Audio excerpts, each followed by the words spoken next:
Theorem for abelian groups. Cauchy's theorem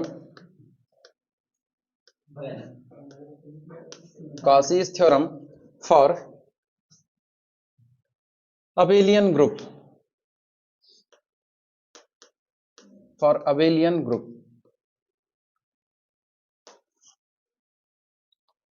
abelian groups के लिए Cauchy के द्वारा दी गई theorem.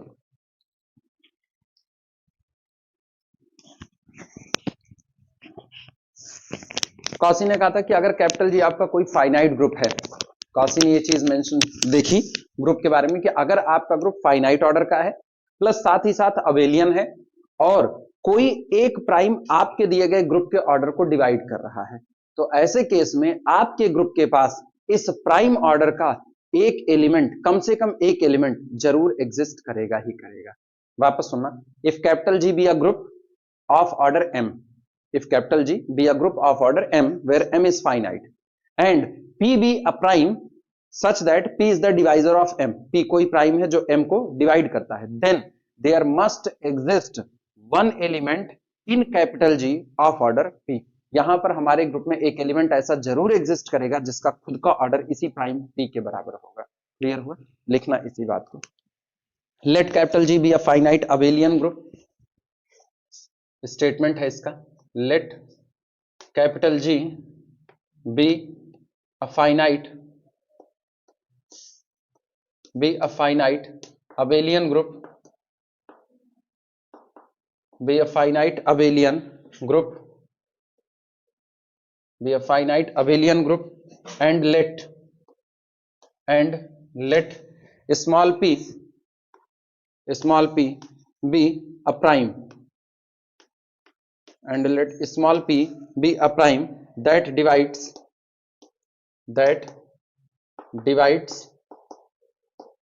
the order of group, the order of capital G, the order of group capital G, then capital G has an element, capital G has an element of order P। तो capital G के पास एक element होगा जिसका order कितना होगा? P होगा।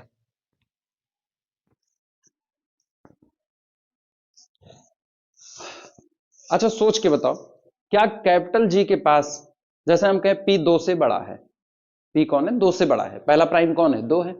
अगर P 2 से बड़ा है तो क्या हमारे ग्रुप के पास P ऑर्डर का केवल एक ही एलिमेंट होगा या और भी होंगे?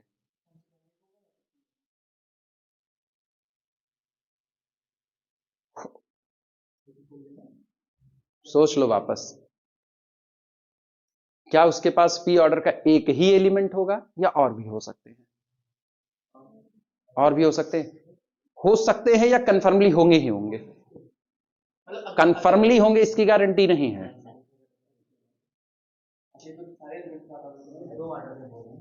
दो के नहीं बोल रहे हैं, 2 से बड़ा प्राइम ले रहे हैं, 2 से बड़ा प्राइम ले रहे हैं। हम ये कह रहे हैं कि capital G, order of capital G is equal to कितना हो गया? m हो गया, ठीक। और ये कहा जा रहा है P is the divisor of m, और P के लिए हम बोलते रहे P इज ग्रेटर देन कितना हो जाए? कंफर्म कर दे P इज ग्रेटर देन 2। अगर P ग्रेटर देन 2 है तो अब एक बात तो तय हो गई है कि कॉशी की थ्योरम से P ऑर्डर का G के पास एलिमेंट तो होगा। कितने होंगे इसका सवाल उठा। चलो मान लेते हैं वो element, then A belong to our group capital G such that order of A is equal to P, और P ग्रेटर देन कितना है? 2 है। क्लियर हुआ? तो आप क्या करोगे, आप इस एलिमेंट को चुन करके एक साइक्लिक सबग्रुप बना सकते हो कि नहीं? तो a cyclic subgroup generated by A is the subgroup of capital G। मानते हो कि नहीं मानते हो? और ये एक साइक्लिक सबग्रुप है तो इसमें P और इसमें जो जनरेटर है उसका ऑर्डर कितना है? P है, तो इसमें P ऑर्डर के कितने एलिमेंट आएंगे? फाई ऑफ P आएंगे। अब 2 के बाद अगला प्राइम कोई मिलेगा तो तुरंत कितना मिलेगा? 3, और फाई ऑफ 3 की वैल्यू कितनी होती है? 2 होती है। तो इसका मतलब इसी के पास P ऑर्डर के कितने एलिमेंट आ गए? 2 आ गए। इसी के पास P ऑर्डर के कितने एलिमेंट आ गए? 2। लेकिन वो दोनों एलिमेंट किसके हैं? कैपिटल G के हैं। तो इसका मतलब एक एलिमेंट आएगा इसकी गारंटी नहीं है, एक से ज्यादा। एक कब आएगा? जब आपके इस एलिमेंट का ऑर्डर कितना होगा? 2 होगा, तब आप कह रहे हो कि एक। क्लियर हुआ? ठीक।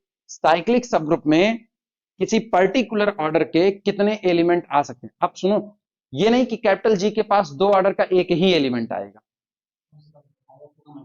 हाँ 5 ऑफ 2 का मल्टीपल आएगा। ठीक, एक थ्योरम करवाई गई है कि जब तक आप साइक्लिक की बात करते हो तब तक आप कहते हो कि एग्जैक्टली 5 ऑफ p आएंगे, और जब आप मेन ग्रुप की बात करते हो और मेन ग्रुप आपका साइक्लिक नहीं बल्कि कैसा अबेलियन है, तो 5 ऑफ p के मल्टीपल में आ रहे होते हैं। याद आया? तो यहां गारंटी नहीं है, लेकिन यहां से एक बात की गारंटी मिलती है कि अगर इस प्राइम का जो वैल्यू है वो 2 से बड़ा आ रहा है, तो तय बात है आपके ग्रुप में इस प्राइम ऑर्डर के कम से कम कितने एलिमेंट आएंगे? दो, कम से कम दो, सिंगल अकेला एक नहीं आ सकता है। क्लियर हुआ कि नहीं?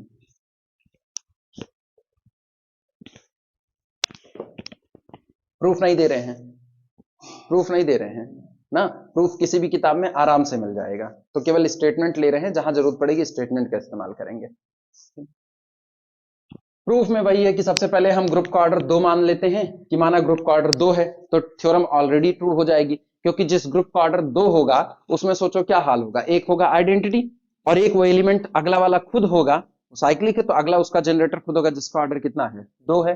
तो हमको 2 के ऊपर की चर्चा करनी है, तो 2 के ऊपर वाले में ये सब बात करेंगे। चलो एक एलिमेंट x मान लिया, x belong to capital G है, तो x to the power m is equal to कितना हो जाएगा? आइडेंटिटी, और चूंकि p डिवाइड करता है तो p is the divisor of order of x to the power m। यही सारी कहानी करते हुए दिखाते हैं। छोड़ दे प्रूफ, धन्यवाद। हाँ, प्रूफ का कोई मतलब नहीं बैठता यार।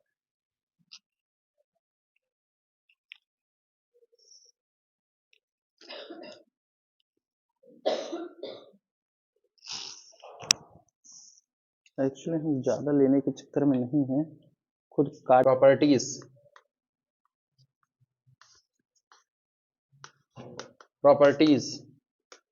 Of factor group,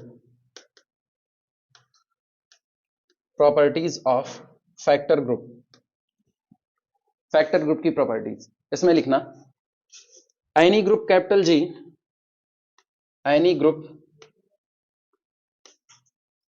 group capital G can be considered, consider किया जा सकता है, can be considered, can be considered as the parent, as the parent, as the parent and a factor group, and a factor group, and a factor group G oblique H as its child, as its child। Factor group बनता किससे है? Group से ही, नाम ही उसका है factor group. तो एक सब ग्रुप चुनते हैं, सब ग्रुप के आधार पर कोसेट बनाते हैं। कोसेट कौन है? ग्रुप का ही तो पार्ट है, और उन्हीं कोसेट के कलेक्शन को इकट्ठा कर लेते हैं, वो हमारा फैक्टर ग्रुप होता है। तो कुल मिलाकर के पहले आपके पास ग्रुप होता है, फिर उस ग्रुप का सब ग्रुप होता है, और तब हम उससे बनाते हैं फैक्टर ग्रुप। तो फैक्टर ग्रुप बाद में बनता है। तो ग्रुप को आप as like a parent choose कर सकते हो, और फैक्टर ग्रुप को as like a child choose कर सकते हो। तो जाहिर सी बात है, जो बच्चा होता है उसके अंदर कुछ प्रॉपर्टीज वो अनुवांशिक आती है, हेरिडेटरी जिसको बोलते हैं, हेरिडेटरी तो बोलते हैं ना, वो कुछ प्रॉपर्टीज उसकी अनुवांशिक आती हैं। तो आपका जो फैक्टर ग्रुप है वो भी अपने अंदर में कुछ प्रॉपर्टीज आपके ग्रुप से सीधे सीधे उठा लेता है। तो यहाँ जो भी प्रॉपर्टीज पढ़ी जाएंगी ना, ये आपके मेन ग्रुप से होकर के आ रही हैं। लिखना इसी बात को, the child inherits, the child inherits, inherits characteristics, characteristics,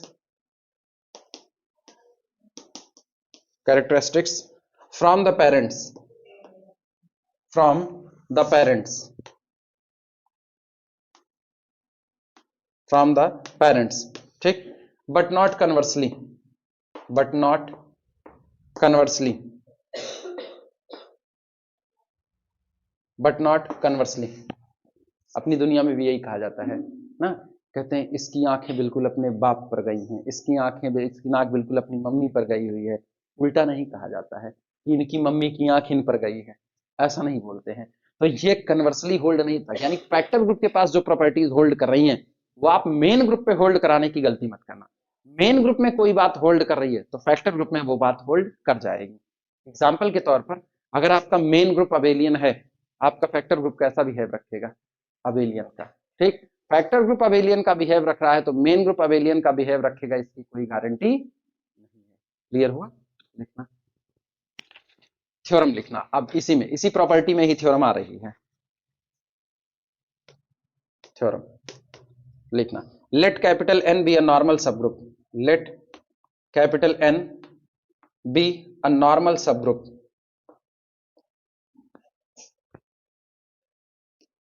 be a normal subgroup of a group capital G,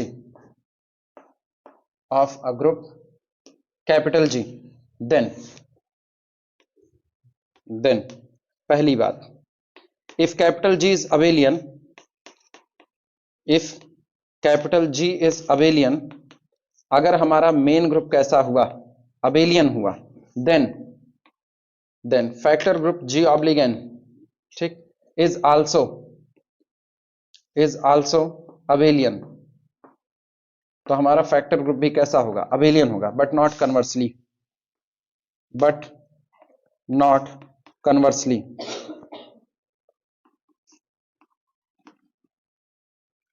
but not conversely. इसका मतलब factor group of N abelian group is again abelian, ठीक, but if factor group is abelian this does not implies our main group is abelian. तो सोचो जिस दिन आपका factor group abelian ना हुआ, आप डिनाई कर दो, आपका मेन ग्रुप भी कभी भी अबेलियन नहीं हो सकता है। क्लियर हुआ? दूसरी बात लिखना, बी, बी, अगर आपका फैक्टर ग्रुप, अगर आपका जो फैक्टर ग्रुप है वो फाइनाइट ऑर्डर का है, सॉरी उल्टा बोल रहे हैं, अगर आपका मेन ग्रुप फाइनाइट ऑर्डर का है तो फैक्टर ग्रुप भी कैसा होगा? फाइनाइट ऑर्डर का। लेकिन अगर फैक्टर ग्रुप फाइनाइट ऑर्डर का है तो मेन ग्रुप फाइनाइट ऑर्डर का हो, ये कोई जरूरी नहीं है, ये हम लोग देख चुके हैं कई बार। याद आया? इसमें जेड के सब ग्रुप क्या लिए थे? एम जेड, और वहां से फैक्टर ग्रुप जब तैयार किया तो उसमें टोटल कितने एलिमेंट आए थे? एग्जैक्टली एम आए थे, एक जीरो था रिमाइंडर, फिर 1 2 3 सो ऑन M-1 तक की मामला था। याद आया? चलो बी लिखना, if capital G is finite, if capital G is finite then factor group G oblique N is also finite,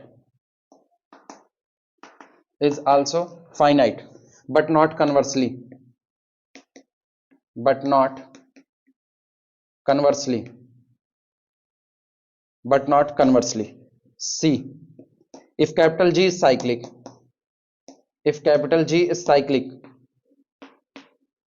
अगर हमारा मेन ग्रुप कैसा हुआ? साइक्लिक हुआ, then factor group G oblique N is also cyclic,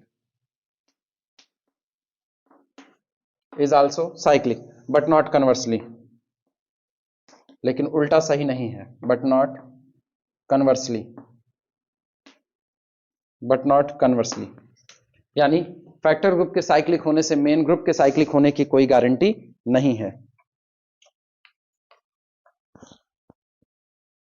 torsion group याद है? Torsion group क्या था? Torsion group नहीं, torsion group torsion free group की चर्चा कर चुके हैं, भूल गए। Torsion group torsion free group की चर्चा कर चुके हैं, और तुमको ये भी बताए थे कि एक बार एग्जाम में, अवध यूनिवर्सिटी के एग्जाम में टॉर्जन फ्री ग्रुप पूछ लिया था, तो जो पढ़ाने वाले थे वो भी दौड़ रहे थे ये पूछने के लिए कि टॉर्जन फ्री ग्रुप क्या होता है। याद आ रहा है? ऐसी बातें हुई थी, तो बताओ टॉर्जन ग्रुप।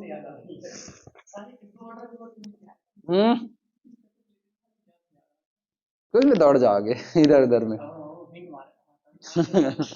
जहां तुक्का लग जाए। एक ऐसा ग्रुप जिसका हर एलिमेंट फाइनाइट ऑर्डर का हो। याद आया ना? पहले तुम यही हेडिंग डाल दो, टॉर्जन ग्रुप, हेडिंग डाल दो टॉर्जन ग्रुप, TORSION, टॉर्जन।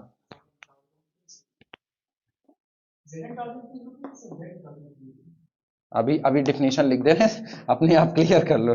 और टॉर्जन ग्रुप खाली लिखना, टॉर्जन फ्री लिख दे रहे हैं, टॉर्जन ग्रुप, टॉर्जन ग्रुप। ठीक, इसमें लिखो if in a group, if in a group every element has finite order, if in a group every element has finite order, every element has finite order, then group is known as torsion group, then group is known as torsion group। Zn जो हुआ, Zn उसमें जितने element आएंगे, Zn का ऑर्डर कितना होता है, n एलिमेंट का ऑर्डर ग्रुप के ऑर्डर को डिवाइड करता है, तो हर एलिमेंट का ऑर्डर क्या होना पड़ेगा, फाइनाइट। ठीक, तो आपका जो Zn होता है वो कैसा ग्रुप होता है, टॉर्जन ग्रुप होता है। क्लियर हुआ? ठीक, अब प्रॉपर्टी नंबर डी लिखना, प्रॉपर्टी नंबर डी बोले। प्रॉपर्टी डी ये है कि अगर आपका ग्रुप टॉर्जन ग्रुप है तो आपका फाइनाइट जो ये फैक्टर ग्रुप आ रहा है ये भी कैसा होगा, टॉर्जन ग्रुप। यानी ग्रुप में अगर हर एलिमेंट का ऑर्डर फाइनाइट है तो यहां जितने एलिमेंट निकल करके आएंगे फैक्टर ग्रुप में, उनमें से सबका ऑर्डर क्या होगा, फाइनाइट होगा। लिखना if capital G is torsion group, if capital G is torsion group, then G oblique N is also, if capital G is torsion group then G oblique N is also, but converse, but not conversely, सीधे but not conversely, but not conversely।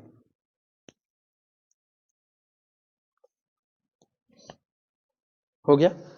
Converse पे example वगैरह याद रखना ना, converse पे example वगैरह याद रखना। जैसे पहला हो गया ना, कैपिटल जी इज अबेलियन, तो G oblique N also abelian, लेकिन जी ऑब्लिक एन अबेलियन हो तो जी अबेलियन ना हो, ऐसा एक एग्जांपल तो दिमाग में होना चाहिए।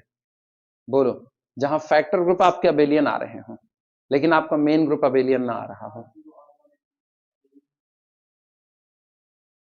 तुम सब ग्रुप में कहां चले गए यार, फैक्टर ग्रुप की बात हो रही है ना।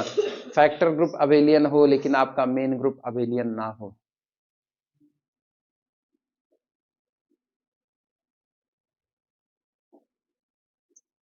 टाइम दिए, सोच करके बताओ, 1 मिनट का टाइम है तुम्हारे पास, वीडियो रोक सकते हो, 1 मिनट सोच करके बताओ। हाँ। इतनी सी बात तुम आगे गई कि आपका फैक्टर ग्रुप कैसा रहे, अबेलियन, मेन ग्रुप आपका अबेलियन ना होने पाए।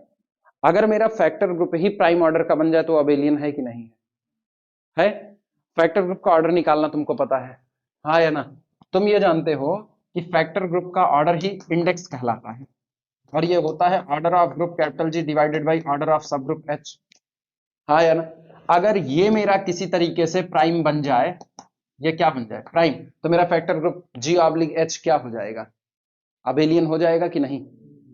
तय बात है भाई, साइक्लिक हो गया तो अबेलियन हो गया। तो सोचो यहां पर कोई प्राइम 2 आ जाए, यहां पर प्राइम कितना आ जाए, 2 आ जाए, कैसे आएगा?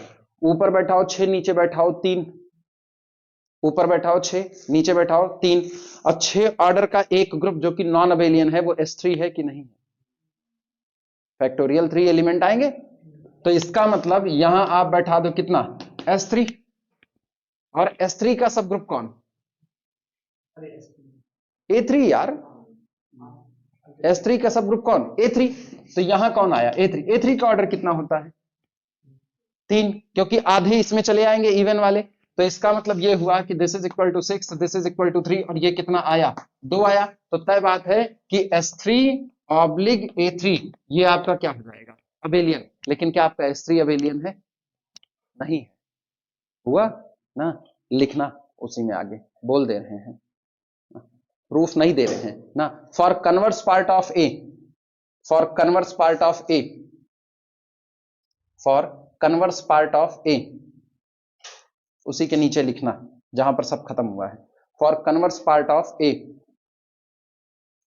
Take, take G is equal to S3, ऐसे लिखना, take G is equal to S3, H is equal to A3, then index of S3 index of S3 in A3 in S3 is equal to order of S3 divided by order of A3 is equal to 6 upon 3, that is equal to 2, implies that S3 oblique A3 is abelian.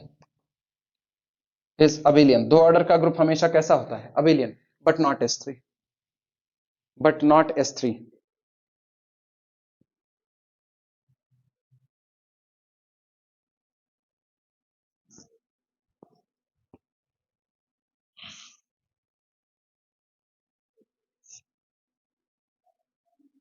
Second part क्या है? Second part है कि अगर आपका group finite order का है तो factor group का ऑर्डर भी क्या होगा? फाइनाइट. अब अगर कोई इसको प्रूव करने के लिए कहे ना तो उसको सीधे बोलो, एक लाइन में उसको बोलो, ये यही फार्मूला सबसे मेन है तुम्हारा. यही आप कह रहे हो ग्रुप आपका फाइनाइट ऑर्डर का है, तो जितने भी ग्रुप फाइनाइट ऑर्डर के होते हैं उनके सब ग्रुप भी कैसे होते हैं? फाइनाइट ऑर्डर के. इसका मतलब है अगर आप कोई भी एक सब ग्रुप चुनते हो, जी इंडेक्स निकालो, index of H in G, यही तो होता है index of H in G, तो क्या लिखोगे? मॉड ये ऑर्डर ऑफ G डैश, उसके बाद फिर H लिखोगे, तो order of G divided by order of H, दोनों का ऑर्डर कैसा है? फाइनाइट. कट पिट करके भी क्या आएगा? फाइनाइट. तो क्या इंडेक्स फाइनाइट आ गया कि नहीं? Converse need not be true, पता ही है. जेड आपका कैसा होता है? इनफाइनाइट ऑर्डर का, ठीक. लेकिन अगर उसका फैक्टर जेड निकालें, कौन सा? जेड ऑब्लिक एम जेड, तो ये कैसा आएगा? फाइनाइट आएगा. बी में इसको लिख लो, for converse of B, for converse of B, for converse of B, take G is equal to Z, take G is equal to Z, हुआ, and H is equal to MZ, H is equal to MZ, MZ ये MZ, ऐसा. किसका? यार सब group, normal सब group, हाँ N लिख सकते हो, नॉर्मल सब ग्रुप. कौन सा? ये H लिखे हैं. नहीं, अगर एन लिखे हो वो भी सही, नॉर्मल सब ग्रुप ही चुना जाएगा ना यहाँ पर, ठीक. वो आदत पड़ी हो सब ग्रुप पे H कहने की.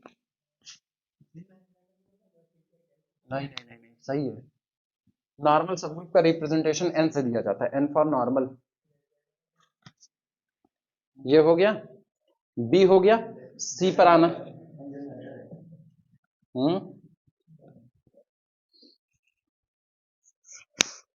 हुआ. सी पार्ट के लिए लिखो, फॉर कन्वर्स ऑफ सी, कौन सा? कैसे दिन बोल क्या रहे थे? H is equal to mz, ठीक. Then capital Z have order infinite, capital Z have order infinite, but Z oblique mz has finite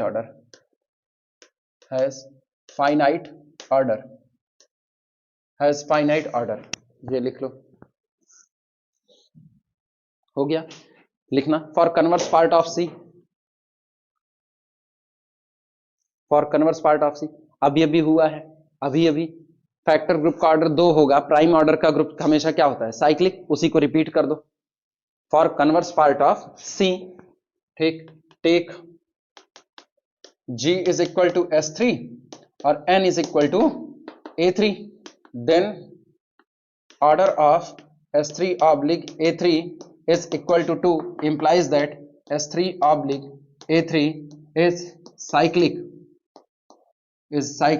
but S3 is not,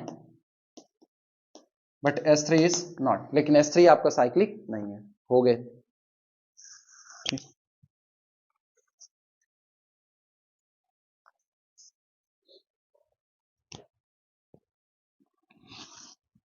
हो गया. अगली थ्योरम चलो. अगर आप रिप्रेजेंटेटिव उठाओ, एक रिप्रेजेंटेटिव उठाओ, उस रिप्रेजेंटेटिव से आप एक कोसेट तैयार करो, उस रिप्रेजेंटेटिव से आप क्या तैयार करो? एक कोसेट तैयार करो. या छोड़ो, रिप्रेजेंटेटिव की बात छोड़ो, ये बताओ AH कोसेट होता है कि नहीं होता है? AH कैसे बनता है? H जो आपका सब ग्रुप है, नॉर्मल सब ग्रुप है तो एन ले रहे हैं, एन आपका जो नॉर्मल सब ग्रुप है उसके सारे मेंबर पर लेफ्ट साइड से किसको ऑपरेट करा दो, ए को, तो ए आपका क्या कहलाता है, रिप्रेजेंटेटिव कहलाता है। ठीक, तो जो आपका ये कोसेट निकल करके आ रहा है कौन सा, ए एन, जो आपका कोसेट आ रहा है, इस कोसेट का जितना ऑर्डर होगा उसके ऑर्डर को रिप्रेजेंटेटिव का ऑर्डर हमेशा डिवाइड करता है। The order of representative is a divisor of order of coset. Clear हुआ? लिखना इस बात।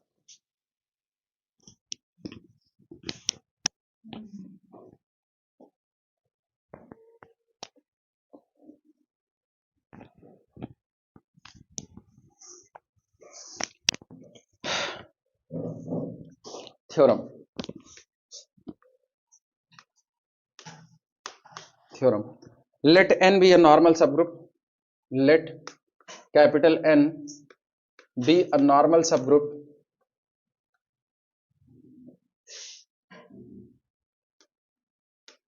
let capital N be a normal subgroup of a finite group capital G, of a finite group capital G। ठीक, then for any element, then for any element, then for any element x n belong to cosets belong to factor group G oblique n। तो अगर आप factor group का कोई भी एक element उठाओ, अच्छा फैक्टर ग्रुप का एलिमेंट कौन होगा, कोसेट ही तो होगा, तो आप एक कोसेट उठाओ xn, इसके लिए xn order of xn,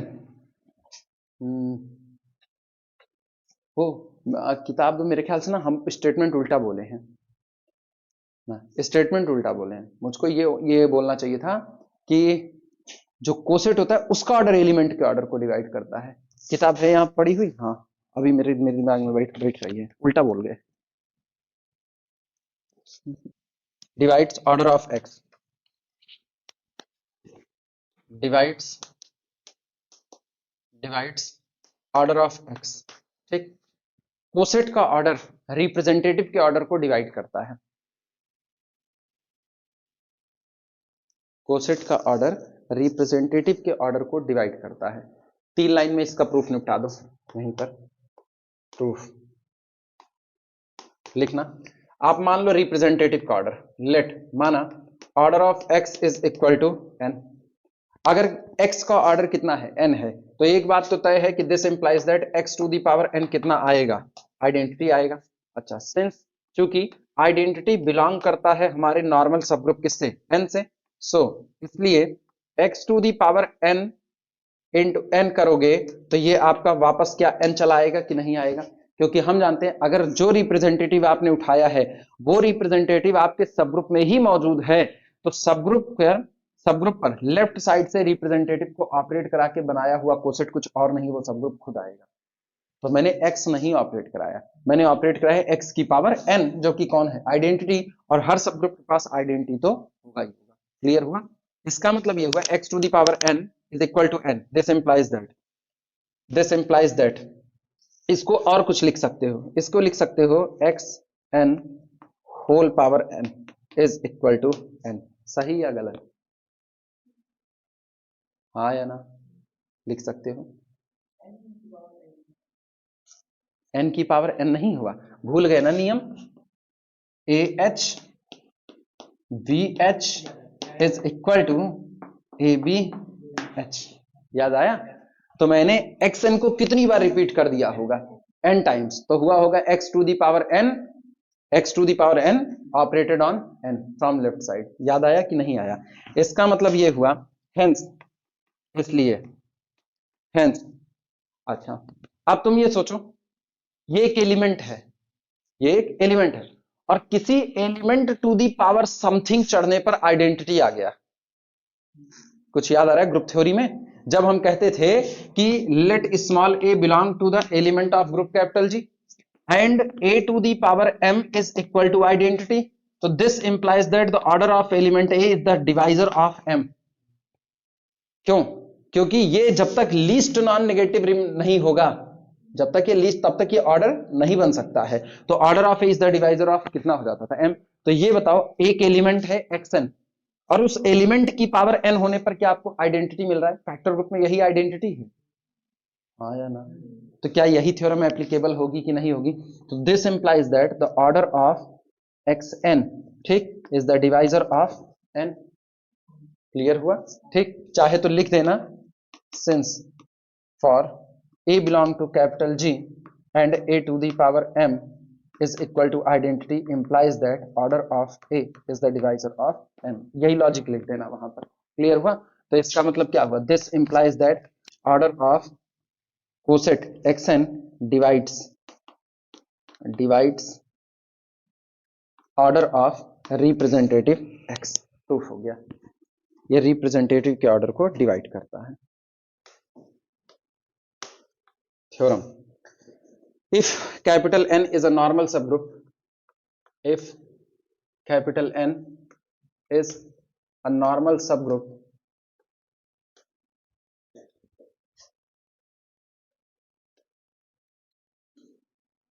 if capital N is a normal subgroup of a group capital G, of a group capital G, and order of this normal subgroup N and order of factor group G oblique N are co-prime, are co-prime, are co-prime।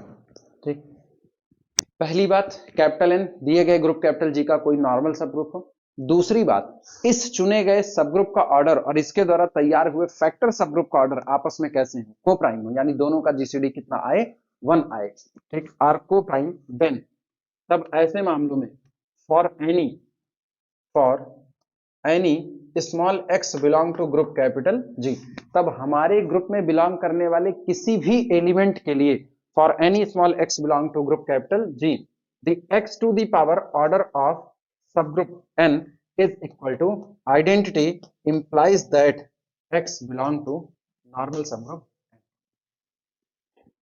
तो किसी भी element के लिए अगर x to the power order of subgroup identity आ रहा है तो ये गारंटी है कि वो एलिमेंट इसी नॉर्मल सबग्रुप का ही एलिमेंट रहा होगा, बाहर नहीं रह सकता।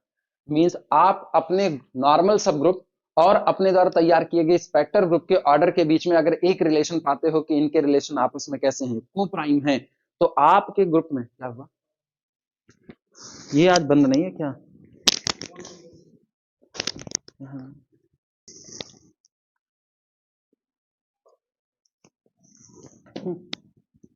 चलो, हाँ, बोल क्या रहे थे?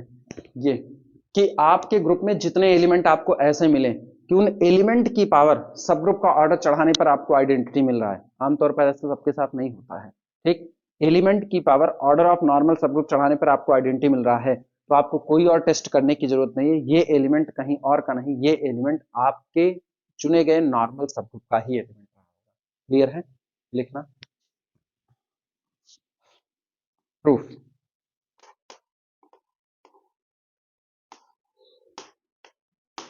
प्रूफ, लेट माना order of normal subgroup n is equal to m and order of factor group g oblique n is equal to k।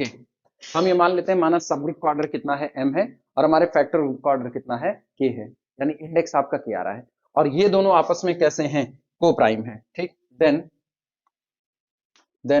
gcd of m k is equal to 1 implies that, तो अगर ऐसे में इन दोनों के order का जो GCD निकल करके आ रहा है, यानी इन दोनों के ऑर्डर आपस में को प्राइम है, तो हम जानते हैं जीसीडी वाले में, याद करो, अगर m और n का जीसीडी 1 होता है तो there exist two more integers.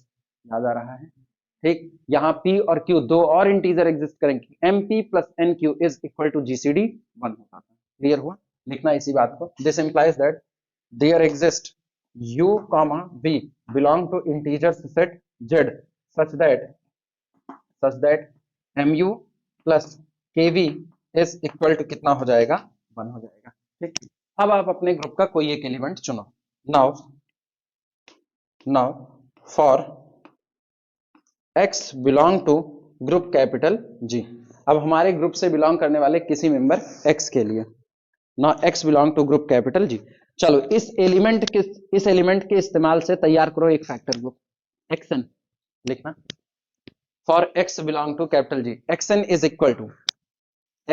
Equal to ये बताओ जब xn लिखा गया है तो xn में पावर कितनी लगी हुई है 1 लगी हुई है n का है बेस नहीं है यार वो रिप्रेजेंटेटिव है ये xn तो रिप्रेजेंटेटिव कौन है x है इस x की मदद से हम लोग क्या तैयार कर रहे हैं कोसेट तैयार कर रहे हैं तो इस कोसेट को क्या आप ऐसे लिख सकते xn to the whole power 1 लिख सकते हो कि नहीं लिख सकते हो लेकिन आपको पता है 1 को आपने क्या लिखा है mu प्लस के भी लिखा हुआ है तो this is equal to xn to the power mu plus के इंटू वी लिख सकते हैं कि नहीं लिख सकते तो हम लोग इसको ब्रेक करके क्या लिख सकते हैं xn की power mu into xn power के वी सही या गलत लिखा जा सकता है अच्छा अगर ये लिख सकते हैं तो हम लोग इसके बाद ये भी लिख सकते हैं this is equal to x n to the power m whole power u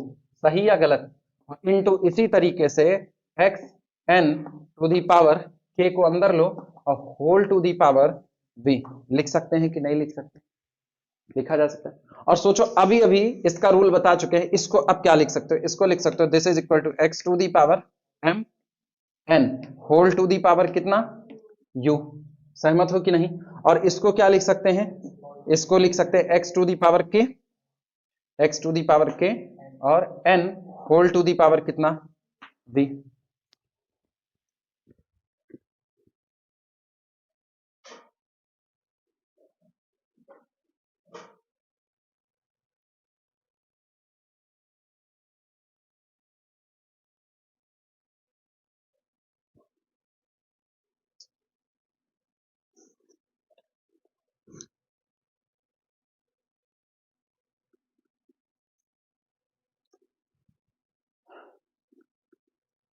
लेकिन एक चीज गौर करना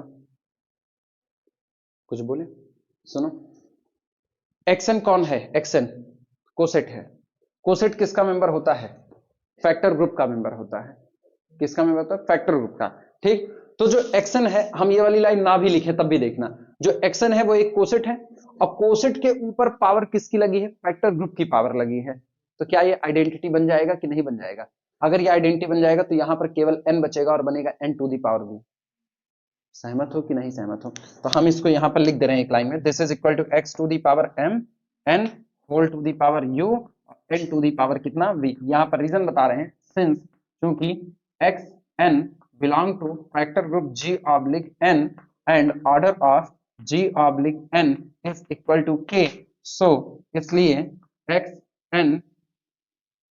xn to the whole power k is equal to identity n ये बात लिख दो सहमत हो नोट कर लो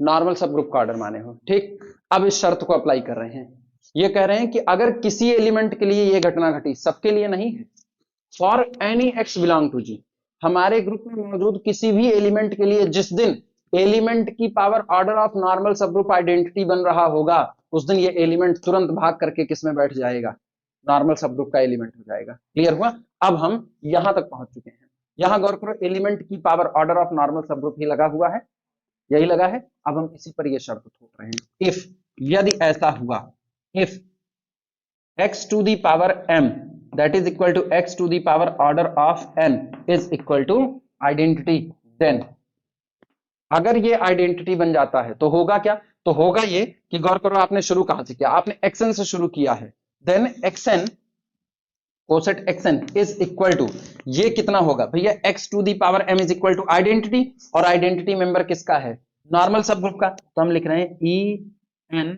to the power u into n to the power v सही लिखा या गलत लिखा अब अगर e इसी का है तो वापस n आएगा कि नहीं आएगा तो this is equal to n to the power u into n to the power v और ये वापस क्या आएगा n ही आएगा क्लियर हुआ कि नहीं तो this is equal to again n सोचो हो क्या रहा है आप एक एलिमेंट को उठाए वो एलिमेंट इस कोसेट पर ऑपरेट सॉरी इस सब ग्रुप पर ऑपरेट किया और रिजल्ट में वापस यही सब ग्रुप छोड़ दिया तो इसका मतलब है ये एलिमेंट इसी कोसेट का रहा होगा लेकिन ये घटना कब घटी जब x to the power m कितना हुआ आइडेंटिटी हुआ। इसका मतलब जब जब एलिमेंट की power order of normal subgroup होगा, element to the power order of normal subgroup होगा और वो आइडेंटिटी के बराबर आ रहा होगा, तो ऐसे केस में वो एलिमेंट खुद किसका होगा, नॉर्मल सबग्रुप। लेकिन शर्त है, होना क्या चाहिए, सबग्रुप और फैक्टर ग्रुप का ऑर्डर आपस में क्या होना चाहिए, वो प्राइम होना चाहिए। क्लियर हुआ कि नहीं, नोट करो, समझ में आई थ्योरम।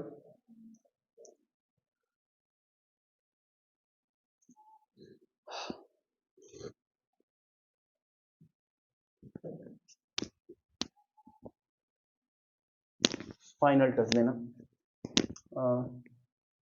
अच्छा, दिस इंप्लाइज दैट, एक और लाइन है, this implies that x belong to capital N, x हमारे सब ग्रुप का मेंबर है। सो इसलिए सो इफ, यदि GCD of order of N comma order of G oblique N is equal to 1, ठीक, and x to the power order of n is equal to identity, then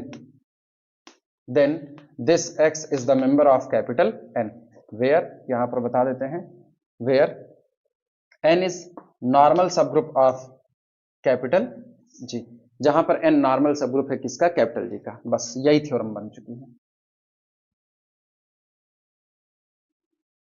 अच्छा, and x is the member of group capital, और x group का कोई भी एक member है। For all मत लगाना, फॉर ऑल, फॉर एनी है, जिन जिन एलिमेंट के लिए ये घटना घटेगी बस उन्हीं एलिमेंट की कहानी है, और किसी की नहीं।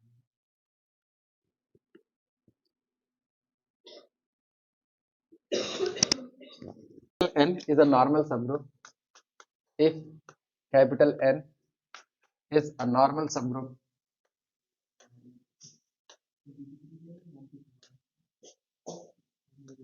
if capital N is a normal subgroup of capital G and capital H, a subgroup of capital G, a subgroup of capital G. अगर n कैपिटल जी का एक नॉर्मल सबग्रुप है और h कोई एक सबग्रुप है, नॉर्मल हो ये कोई जरूरी नहीं है, h भी subgroup of capital ji containing n,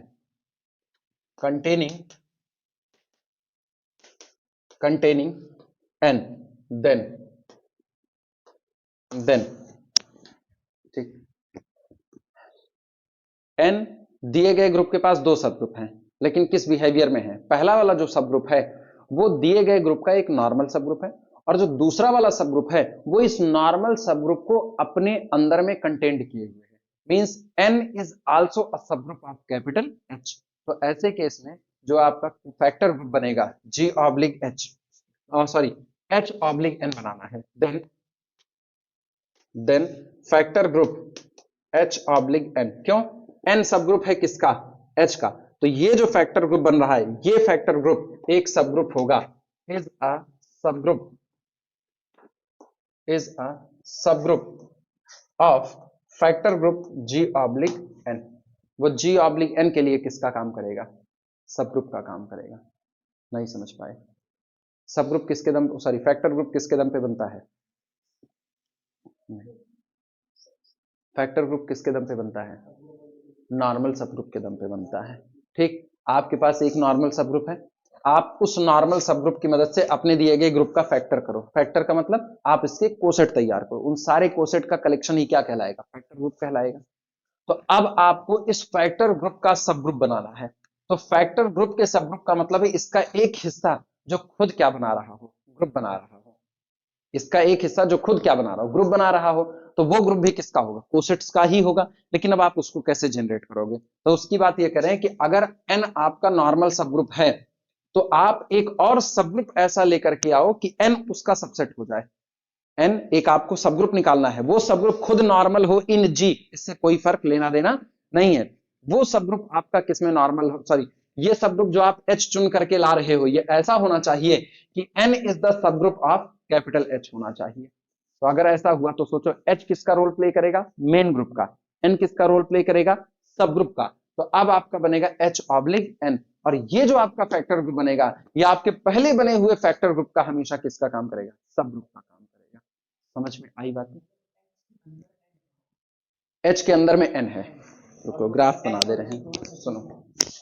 ये आपका ग्रुप है, ठीक, ये हमारा है मेन ग्रुप कैपिटल जी, इसका एक नॉर्मल सब ग्रुप आ गया कैपिटल एन, ठीक, ये कौन है, N is the normal subgroup of capital, ये हो गया। तो जाहिर सी बात है जब एन इसका नॉर्मल सब ग्रुप है तो इससे हम लोग अपने दिए गए ग्रुप कैपिटल जी को बांट सकते हैं कि नहीं बांट सकते हैं, बांट दिया। ये जो बंटवारा तैयार हुआ, ये जो बंटवारा तैयार हुआ, ये कौन होगा, ये पूरा कलेक्शन होता है G oblique N factor group हुआ।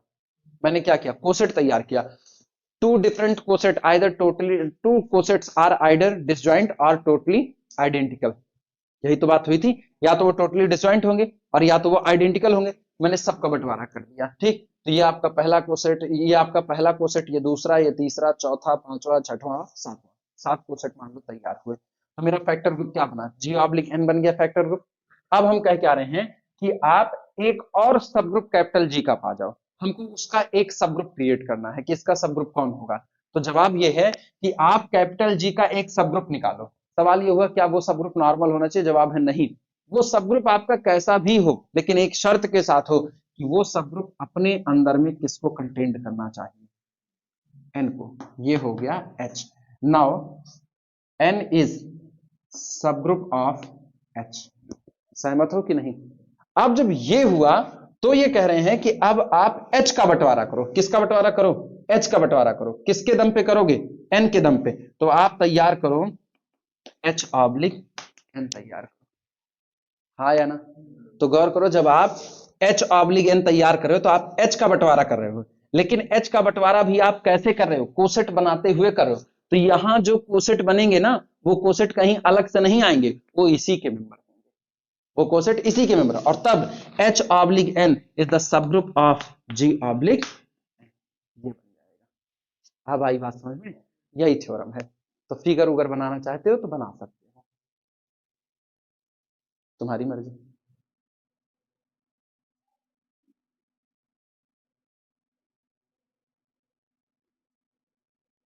गोच देना है बस वही से, अगर समझ में आ रहा है तो कोई जरूरत नहीं है गोचने की, नहीं समझ में आ रहा है तो फिर करना पड़ेगा।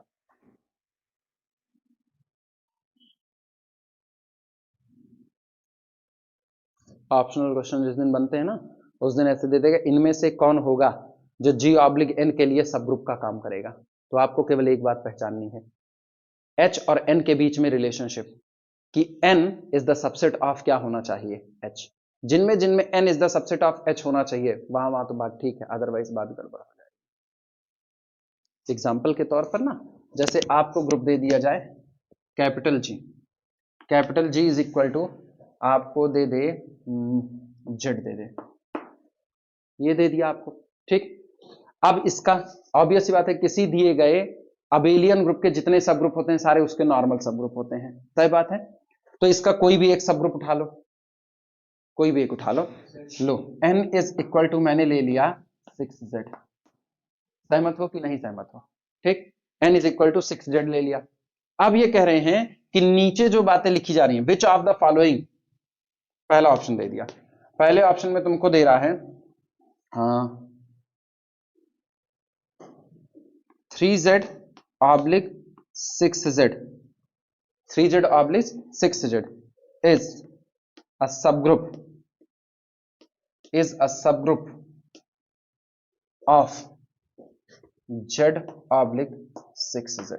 एक तो ये दे दिया, दूसरा ऑप्शन आपको लगा करके दे दिया, दूसरा 2z ऑब्लिक 6z, ठीक, is a subgroup of z oblique 6z, ये दे दिया।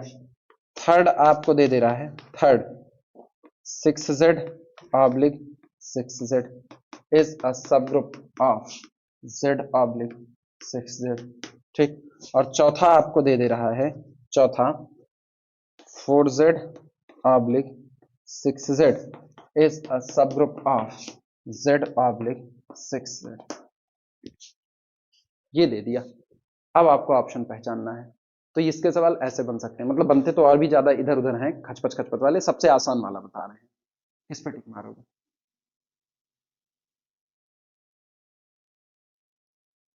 सोच लो इत्मीनान से, कोई जल्दबाजी नहीं है।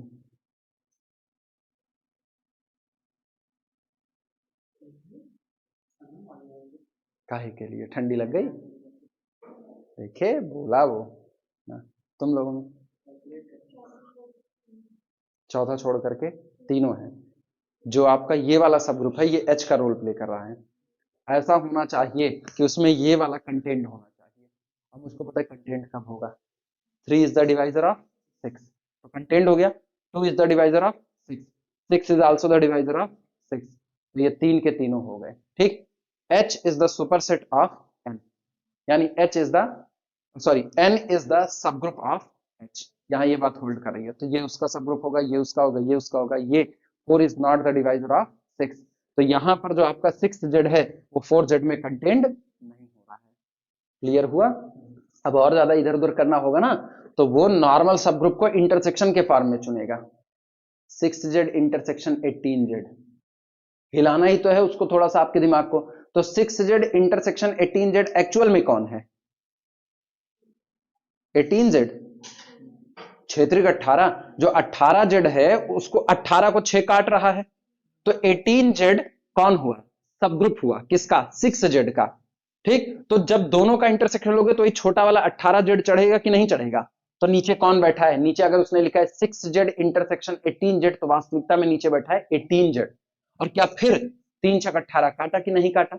इसी तरह से 2 9 18 वो काटा, और इधर से ये नहीं काटा। लेकिन अगर यही 6Z इंटरसेक्शन 12Z हो जाए तो क्या बनेगा? 6Z इंटरसेक्शन 12Z हो जाए तो ये कितना बनेगा? 12Z बनेगा नीचे। तो सोचो 3 चौक 12, फिर 2 छंग 12, 6 दूनी 12, 4 तिहाई 12, चार के चारों ऑप्शन सही हो जाएंगे। अभी समझ में आई बातें? ऐसे क्वेश्चन बन सकते हैं। तो थ्योरम का एप्लीकेशन पार्ट अभी समझ में आया? सबसे हल्का, वैसे देखने पे नहीं समझ में आता है कि मतलब क्या ही लिखा गया है, चलो ठीक है, लेकिन एप्लीकेशन इस तरीके से सवाल ऐसे सामने आते हैं इसके।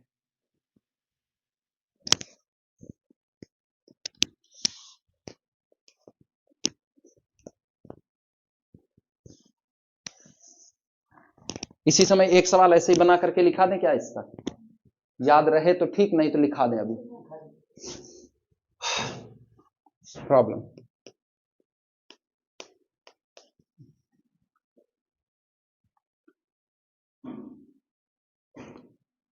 let now for capital G is equal to Z and N is equal to 8Z, N is equal to 8Z, which of the following, which of the following, which of the following is are true, which of the following is are true? पहला,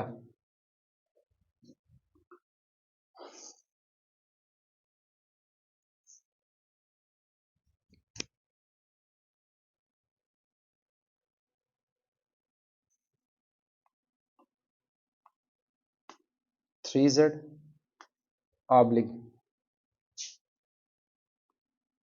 8Z intersection 24Z, ठीक, is a subgroup,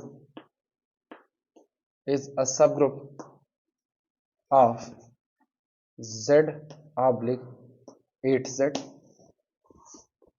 दूसरा, second,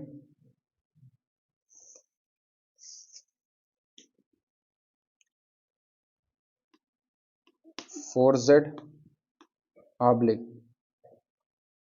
8Z intersection 12Z is a subgroup of Z oblique 8Z। Third, 2Z oblique 8Z intersection 32 Z is an abelian subgroup, is an abelian subgroup of Z oblique 8Z. चौथा, none of these, छोड़ो, none of these. ये रहा,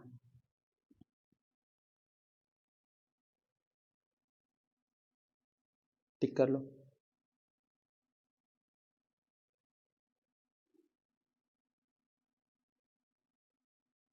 बनाए हम सबसे आसान ही है, बहुत ज़्यादा घुमाए नहीं है, क्योंकि जैसे लॉजिक पे बताएं वैसे ही लॉजिक पे बना दिए. बाकी तो एक्सरसाइज सॉल्व करते वक्त मिलेंगे.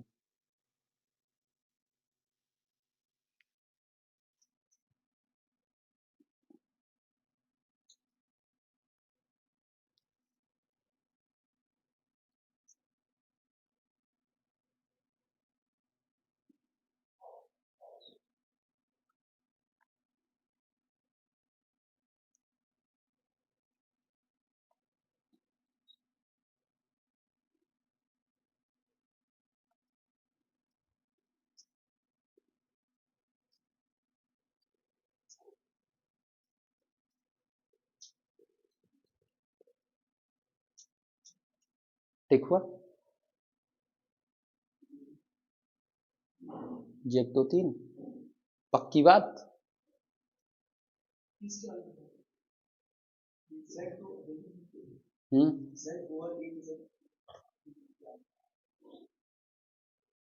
तुम लोग तीनों सही. None of these. रीजन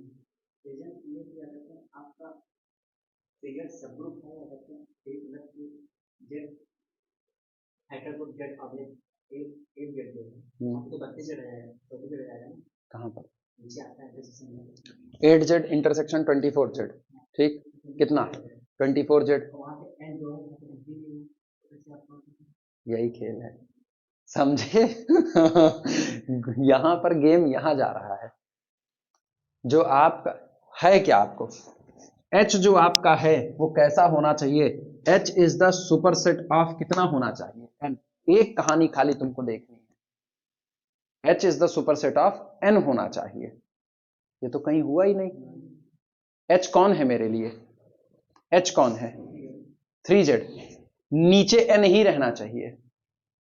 याद आया? थ्योरम के स्टेटमेंट को देखो. H oblique N is a subgroup of G oblique N. केवल इतने की गारंटी दे रहे हैं और किसी की नहीं. मैंने पूरा N ही बदल दिया. समझ में आई बातें? हाँ, पूरा N चेंज किया हुआ है. न ये न ये न ये कुछ नहीं, सीधे आएगा कौन सा? None of these. अब समझ में आया? None of these. सुनो, चाहिए ये कि H ऑब्लिग N जो है वो सब ग्रुप बनेगा G ऑब्लिग N का. H ऑब्लिग N सब ग्रुप बनेगा G ऑब्लिग N का. H कैसा होना चाहिए? जो N को कंटेन करे. तो केवल इनकी गारंटी है कि this is the subgroup of this होगा. हाँ या ना? अब गौर करना, ये है 3Z oblique 8Z intersection 24Z. ठीक, इतना हुआ. अब रुकना जरा. अब दिमाग को अपने ना और फैलाओ. बता रहे हैं कि ऊपर कुछ दिया जाए उसका नीचे कनेक्शन ही ना हो. ऊपर कुछ दिया जाए उसका नीचे कनेक्शन ही ना हो. ठीक, थ्योरम के स्टेटमेंट से इसका कोई कनेक्शन नहीं, तो भी ये हड़बड़ी ना दिखाना कि कह दो कि सब गलत और नन ऑफ दीज. समझे? तो भी ये हड़बड़ी ना दिखाना. तुम खुद वेरीफाई करो क्या ये थ्योरम कहीं ना कहीं इससे आकर के कनेक्ट हो सकती है कि नहीं हो सकती है. वरना अगर तुमने ये किया ना तो ऐसा हो सकता है कि तुम नन ऑफ दीज में भी गलती कर रहे हो. समझ पा रहे हो मेरी बात को? ऊपर मैंने एक बात लिख दी, नीचे उस बात का कोई कनेक्शन ही नहीं है, वो केवल धोखे के लिए है. नीचे अपने स्टेटमेंट अपनी खुद का वजूद लेकर के चल रहे हो. फर्क समझ पा रहे हो दोनों बातों का? आप सोचो, ये कौन है? 3Z. ठीक, तय बात है 8Z इंटरसेक्शन 24Z जो आपका आ रहा है, 8Z इंटरसेक्शन 24Z, ये कौन आएगा? 24Z आएगा. ठीक, तो तय बात है 3Z अपने अंदर में 24Z को कंटेन कर रहा है. तो ये हो गया 3Z ऑब्लिग 24Z, जहां पर 3Z is the superset of 24Z. तय बात है कि नहीं? तो इसका मतलब थ्योरम क्या कहती है? थ्योरम कहती है कि अब एक बात तो तय हो गई कि जो H है आपका, H कौन है? 3Z है।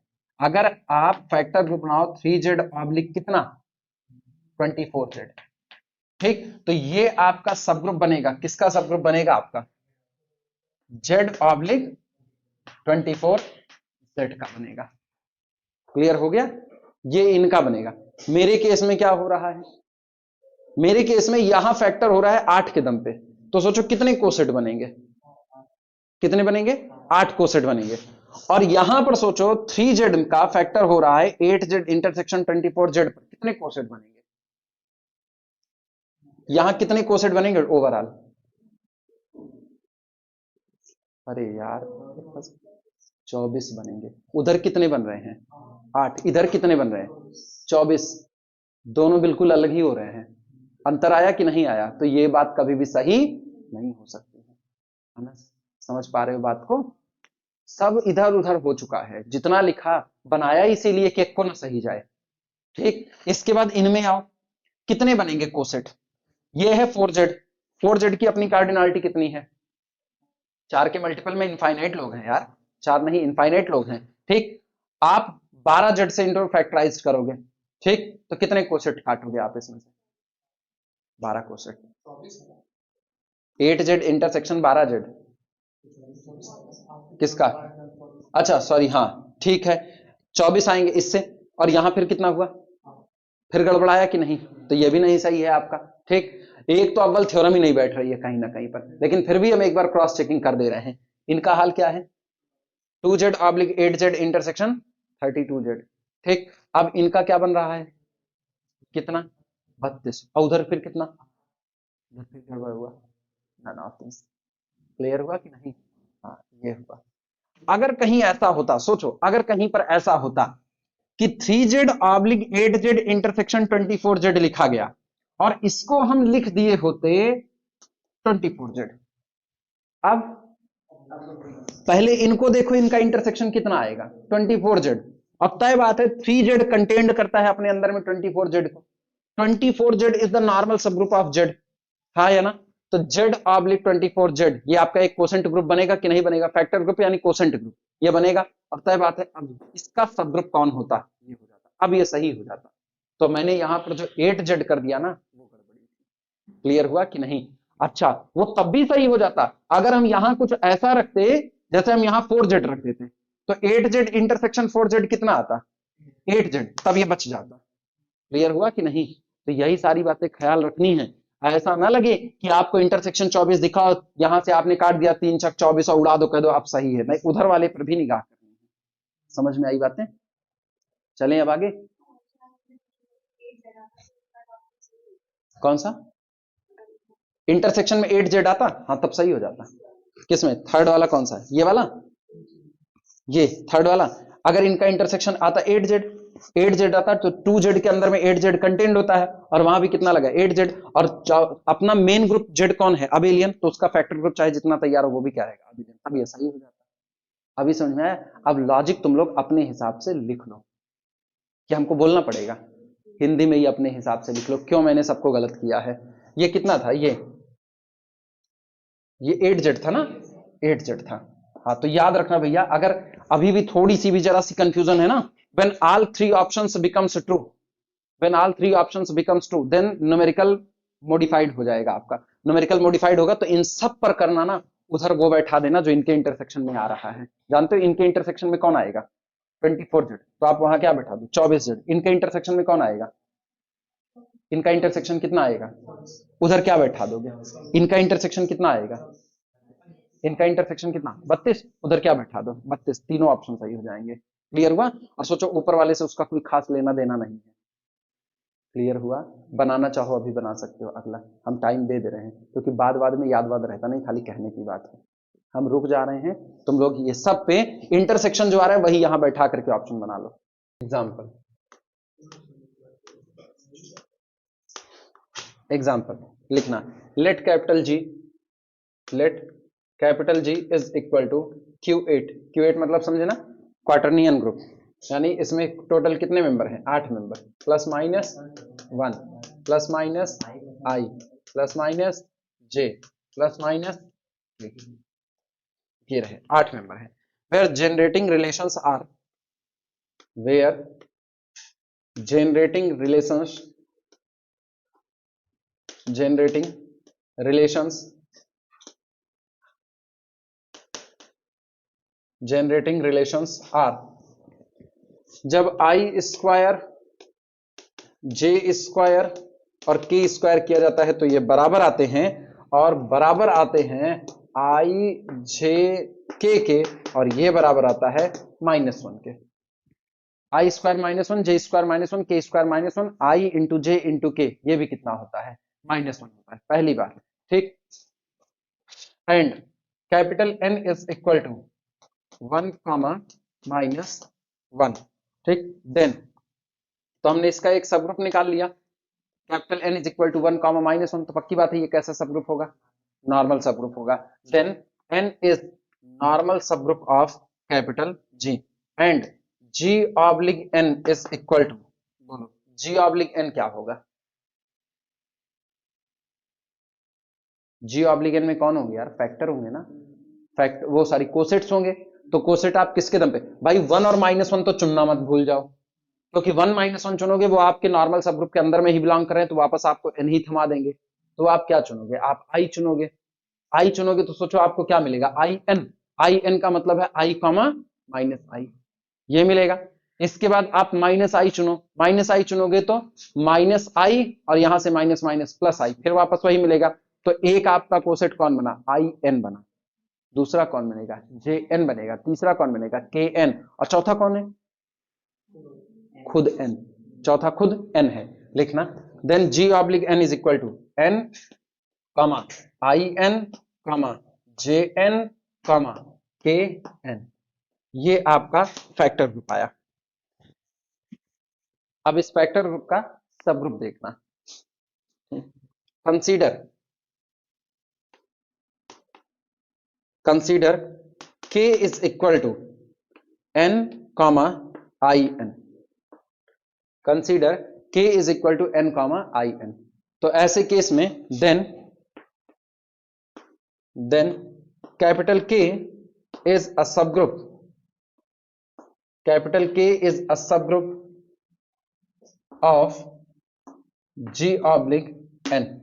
तो capital K G oblique N का क्या होगा, एक सब ग्रुप होगा।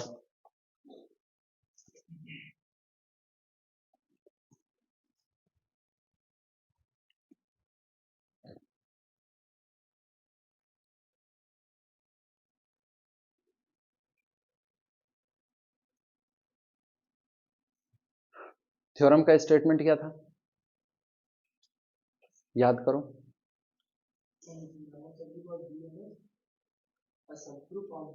थ्योरम का स्टेटमेंट था कि अगर कैपिटल जी कोई दिया गया ग्रुप है, एन उसका एक नॉर्मल सब ग्रुप है और एच उसका कोई एक सब ग्रुप है, ऐसा है कि H is the superset of N है, तो ऐसे केस में जो जी ऑब्लिक एन होगा, ठीक, और जो एच ऑब्लिक एन होगा, इन दोनों के बीच में रिलेशनशिप होगी कि H oblique N is the subgroup of G oblique, यही आया था।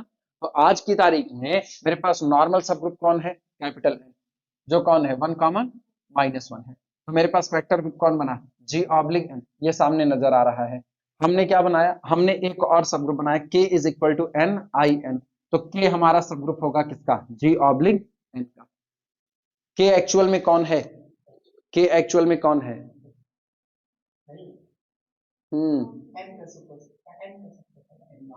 सो के कौन है, ये किसका रोल प्ले कर रहा है इस पूरी व्यवस्था में, ये किसका रोल प्ले कर रहा है महाराज, हो यार,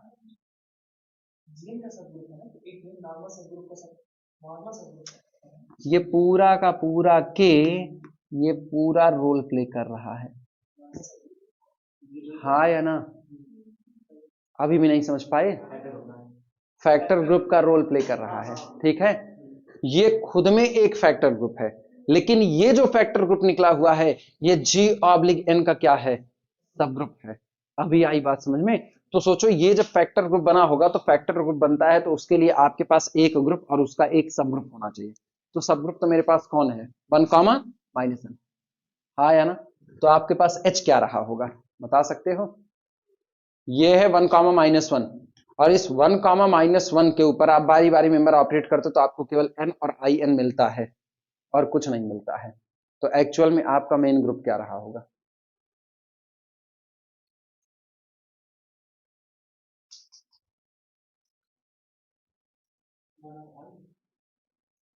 वो तो n है।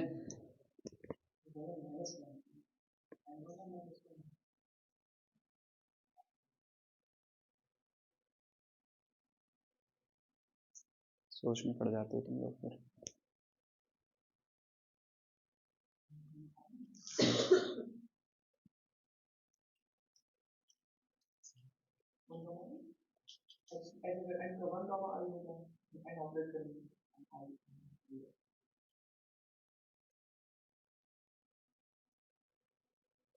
ज्यादा सोचने पड़ गए, छोड़ो मत सोचो, चलो अगली थ्योरम के ऊपर चलते हैं, मत सोचो ना, इतना सोचोगे पीछे वाला भूल जाओगे, हमको लेना है टेस्ट। रहने दो, मत सोचो, ये खुद से सोचो, तुम्हारे लिए छोड़ दिया ना, ये खुद से सोचो, ठीक? ऐसे ही लिखे रहो बस खाली इसको।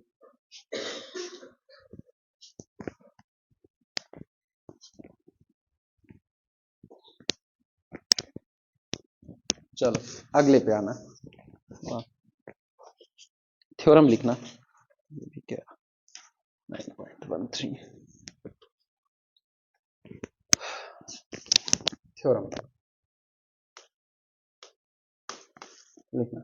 Late n be a normal subgroup, let n be a normal subgroup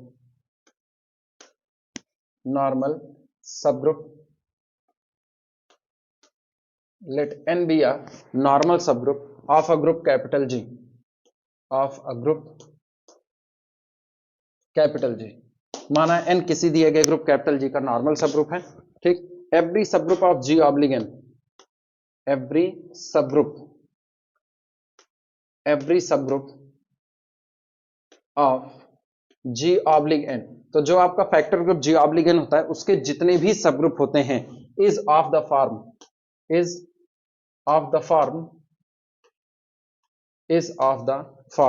H oblique n, वो सभी के सभी H ऑब्लिग n फॉर्म के होते हैं फॉर सम सब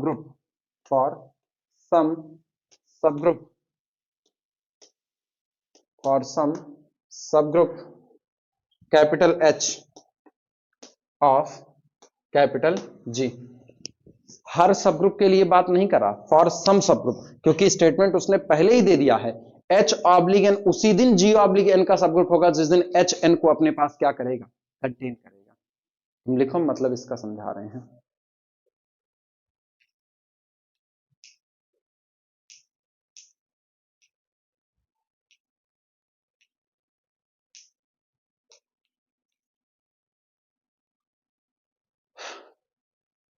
लिख लिए स्टेटमेंट, सुनो। ये कह रहे हैं कैपिटल जी कोई दिया गया ग्रुप है और H इसका एक N इसका एक नॉर्मल सब ग्रुप है, ये इसका एक नॉर्मल सब ग्रुप है। तो तय बात है, नॉर्मल सब ग्रुप की मदद से आप G का फैक्टर तैयार करके फैक्टर ग्रुप बना सकते हो, मतलब आप कोसेट तैयार करोगे। तो जब आप कोसेट तैयार करो तो जैसे मान लो एक कोसेट तो खुद कौन हुआ, n हुआ, अगला हुआ A1n, अगला हुआ A2n, फिर अगला हो गया A3n, अप टू सो जितने कोसेट आएंगे इन सबको एक जगह पर इकट्ठा कर लो। ये खुद कोसेट के कंपोजिशन ऑपरेशन के लिए ग्रुप फॉर्म करते हैं। तो आपका ग्रुप बना G ऑब्लिग n। अब आपके पास एक ग्रुप आ गया, तो ग्रुप के पास सब ग्रुप भी मौजूद होते हैं। तो अब सवाल उठा कि इसके सब ग्रुप कैसे होंगे, उनका स्ट्रक्चर दिखने में कैसा होगा। जवाब है कुछ नहीं, इसके जितने भी सब ग्रुप होंगे उनका भी स्ट्रक्चर जिस दिन आप बनाओगे तो गौर करो, ग्रुप किसका है, कोसेंट ग्रुप है। ग्रुप कौन है, कोसेंट। तो इसका हर सब ग्रुप खुद में एक कोसेंट ग्रुप होगा कि नहीं होगा, खुद में एक कोसेंट ग्रुप होगा। कोसेंट ग्रुप होगा तो तय बात है वो भी होगा H ऑब्लिक कितने टाइप का, n। मतलब आप बंटवारा करोगे तो किसके दम पे करोगे, उसी सब ग्रुप n के ही दम पे करोगे। क्लियर हुआ कि नहीं? लेकिन अब चूंकि पूरा पूरा नहीं बल्कि उसके कुछ टुकड़े की बात हो रही है जो कि खुद में एक कोसेंट ग्रुप बना रहा है, तो ये जो H होगा ना, ये H कुछ और नहीं होगा, ये हमारे दिए गए ग्रुप कैपिटल G का ही कोई ना कोई सब ग्रुप। सारे सब ग्रुप के लिए बात नहीं है कि आप कैपिटल G का कोई भी सब ग्रुप उठा लो और आप ये उठा करके एच ऑब्लिक एन तैयार करो तो इसका सब ग्रुप हो जाएगा ना। उन्हीं के लिए है जिसका थ्योरम पीछे बता चुकी है कि एच आपका सुपरसेट होना चाहिए किसका, एन का, यानी एच कंटेन्ड कैपिटल एन, तो पूरा पूरा एन को अपने पास कंटेन। जैसे एग्जाम्पल के तौर पर उसी बात को फिर वापस जा रहे हैं, मान लो capital G is equal to आपके पास कौन है, जेड है, तो हमको पता है जेड के अपने जो सब ग्रुप होते हैं वो आपका होता है 2z भी होता है, 3z भी होता है, 4z भी होता है, 5z होता है, फिर कौन 6z होता है, 7z होता है, अप टू, ये सभी सब ग्रुप हैं किसके, जेड के। कितने सब ग्रुप होते हैं जेड के पास, इनफाइनाइटली मैनी होते हैं। अब आप इनमें से कोई भी एक चुन लो, कोई भी एक तुम बताओ, क्योंकि वो अबेलियन है तो इसके सारे सब ग्रुप नॉर्मल ही होंगे, कोई भी एक बताओ। एक लोग 5, एक लोग 4, चलो हम 4 चुन लेते हैं, ठीक। तो जेड ऑब्लिक कितना हो गया 4z, क्या ये जो निकला कितने कोसेट इसमें निकल करके आएंगे, 4 कोसेट आएंगे। कौन कौन से आएंगे वो भी बता सकते हो? एक तो 4z आएगा, इसके बाद कौन आएगा, निकलवाए मुंह में यार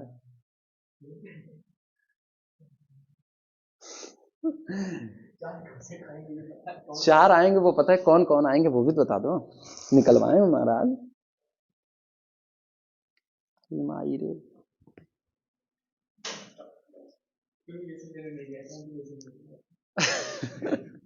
0 + 4z, 1 + 4z, 2 + 4z, 3 + 4z। याद आया, रिमाइंडर में कितना बच रहा था यार, 0 1 2 3, इतने ही तो रिमाइंडर बचेंगे, तो इन्हीं रिमाइंडर को +1 +1 +1 कर दो, क्योंकि आपका ऑपरेशन किसका है, एडिशन का है।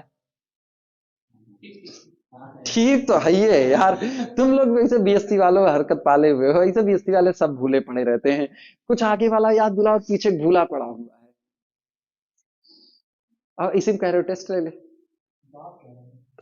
तुम लोग नहीं कह रहे हो ना। हाँ तो इसको कहे तुम छोड़ दो, इसको शुरू कर दिए हैं, साइक्लिक पहुंचे हैं ना, इतने दिन से बंद पड़ा हुआ था ना, तभी धूल जम गई है। पढ़ लो बच्चा, पढ़ लो, इसी के क्वेश्चन सबसे ज्यादा फंसाएंगे, और कहीं नहीं। लीनियर अलजेब्रा में नहीं फंसोगे, बहुत पढ़े हो लीनियर अलजेब्रा, बहुत पढ़े हो, ये मेरे से पहली बार पढ़ रहे हो, हाँ या ना, पहली बार पढ़ रहे हो, इसके पहले कोरोना टाइम में पढ़ो नहीं किए हो, तो पहली बार पढ़ रहे हो, इसको तुमको 2 बार 3 बार पढ़ने की जरूरत पड़ेगी। वो लीनियर अलजेब्रा तो इतना पढ़ा दिए तुम लोगों को, इतना पढ़ा दिए हैं कि वो खाली सरसरी तौर पर रिवीजन करोगे, काम हो जाएगा तुम्हारा, लेकिन इसमें नहीं होने वाला है। क्लियर हुआ? तो पहला कौन हुआ, ठीक है, वो 4z ही कहलाएगा। अगला कौन होगा, अगला कौन होगा, अगला कौन होगा 3 + 4z, यही आया कि नहीं? ठीक, इस ग्रुप में कितने मेंबर हैं, 4, तो इसके सब ग्रुप में कितने मेंबर हो सकते हैं, या तो 1 या तो 2 या तो 4, क्योंकि सब ग्रुप का ऑर्डर ग्रुप के ऑर्डर को डिवाइड करता है। तो जो इसका सब ग्रुप निकल करके आएगा, इसका सब ग्रुप दिखने में कैसा होगा, H/4z टाइप का ही होगा, इसका सब ग्रुप H/4z टाइप का होगा। लेकिन गौर करो, क्या सबके लिए बना दोगे, सबके लिए नहीं बन सकता है, केवल उन्हीं के लिए बनेगा जो H4z को अपने पास कंटेन करे। अब तुम गौर करना, कौन सा H होगा जो 4z को अपने पास कंटेन कर रहा है, आप सब ग्रुप चुनो, H बराबर Z होगा, हाँ या ना, तो Z सुपरसेट है किसका, 4z का, तो क्या H बराबर Z एक्सेप्टेबल है कि नहीं है, एक्सेप्टेबल है, ठीक। अच्छा दूसरी बार हम H बराबर अब की बार 2z कर दे रहे हैं, तो 2z is the superset of 4z, सहमत हो कि नहीं सहमत हो, और 2 दूनी 4 डिवाइड कर रहा है, तो जाहिर सी बात है 4z इसका इसमें कंटेंड हो जाएगा, यानी H कंटेंड होल 4z, तो इसका मतलब ये भी एक्सेप्टेबल होगा कि नहीं होगा, होगा। इसके बाद आप चुनो H is equal to 3z, नहीं होगा, 3z के अंदर में 4z नहीं आएगा।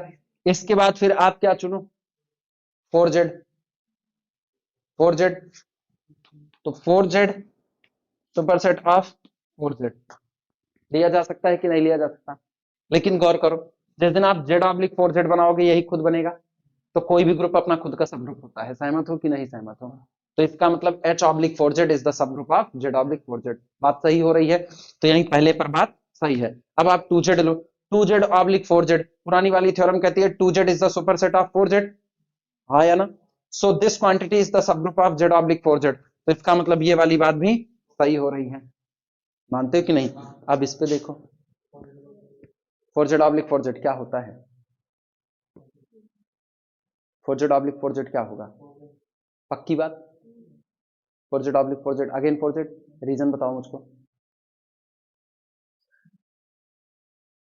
कितने सब ग्रुप बना रहे हो तुम? ये 4 ऑर्डर का ग्रुप है, 4 ऑर्डर के ग्रुप के कितने सब ग्रुप होते हैं? 4 ऑर्डर का ग्रुप अबेलियन होता है। हाँ यार 4 ऑर्डर का ग्रुप अबेलियन होता है, तो 4 ऑर्डर के ग्रुप के कितने सब ग्रुप निकल करके आएंगे? उधर बट गए यार, या क्लेन 4 ग्रुप उठा लो यार। 4 ऑर्डर के जितने भी ग्रुप होते हैं वो 2 ही दुनिया में बटे पड़ते हैं, या तो वो साइक्लिक होते हैं तो Z4 के आइसोमार्फिक होंगे, और या तो वो क्लेन 4 ग्रुप के आइसोमार्फिक होंगे। Z4 के टोटल कितने सब ग्रुप होते हैं? Z4 के कितने सब ग्रुप होते हैं? इम्प्रॉपर भी जोड़ दो बच्ची तुम। Z4 के कितने सब ग्रुप आएंगे? 5 सब ग्रुप। 2 मिनट वीडियो रोक लो, बहुत बेइज्जती होगी। 2 मिनट रोक दो बच्ची, बहुत बेइज्जती होगी, तुम लोग भूले पड़े हो। रोक दो रोक दो रोक दो, बहुत बेइज्जती आनी पड़ती है, अपनी इज्जत ज्यादा बचाते हैं, पढ़ाई हुई चीजें इसे भूल जाते हो ना तो गड़बड़ाता है। साइक्लिक है, पक्की बात है, यही इसका जनरेटर होगा, ठीक। तो जाहिर सी बात है Z4 के आइसोमार्फिक होगा, और Z4 के पास कितने सब ग्रुप होते हैं? 3। तो इसके कितने सब ग्रुप होंगे? 3, जिसमें से एक ये खुद होगा, कोई भी ग्रुप अपना खुद का सब ग्रुप होता है। दूसरा का वाला ये होगा, सॉरी Z ऑब्लिक 4z जो कि ये खुद है। इसका तीसरा वाला 2Z ऑब्लिक 4z, और चौथा वाला ये जो है ना, ये आइडेंटिटी ही है आपका, ये आपका आइडेंटिटी। तुम गौर करो, जब 4Z ऑब्लिक 4z कर रहे हो तो आप क्या करो, इसको एज अ सब ग्रुप चुन रहे हो, इसको एज अ ग्रुप चुन रहे हो, तो आप करते क्या, इसके एलिमेंट को उठाते हो, ग्रुप के मेंबर पर लेफ्ट या राइट से ऑपरेट कराते हो, जो बनता है वो आपका एक कोसेट होता है, यही तो आप करते थे। तो गौर करो, जब इसके मेंबर इस पर ऑपरेट करें, दोनों सेम टू है, तो पूरा पूरा 4Z ही बन जाएगा कि नहीं बन जाएगा? क्लियर हुआ कि नहीं? तो एक आपका बनता है Z ऑब्लिक 4Z, ये बना। दूसरा आपका बनता है 2Z ऑब्लिक 4Z, और तीसरा आपका बन रहा है 4Z ऑब्लिक 4Z, जो एक्चुअल में कुछ नहीं, वो कौन है? 4Z ही है। यही 3 निकल करके आए। तो इसका मतलब यहां जितने सब ग्रुप सजे पड़े हैं, गौर करना, यहां जितने सब ग्रुप सजे पड़े हैं किसके? कैपिटल G के, यानी कि Z के, उसमें से केवल 3 सब ग्रुप के लिए ही ये बात होल्ड हो सकती है। अगर आप यहां से चाहो 5Z चुन लोगे और आप बनाओ 5Z ऑब्लिक 4Z, तो क्या 5Z ऑब्लिक 4Z ये Z ऑब्लिक 4Z का सब ग्रुप हो पाएगा? नहीं हो पाएगा, हाँ या ना? 5Z oblique 4Z is not the subgroup of Z oblique 4Z। Clear हुआ? रीजन बता सकते हो क्यों? रीजन बता सकते हो क्यों? हाँ, एक तो वो रीजन हो गया, दूसरा कोई रीजन, दूसरा कोई और रीजन? किसका GCD1 है? कोई और रीजन दूसरा बता सकते हो?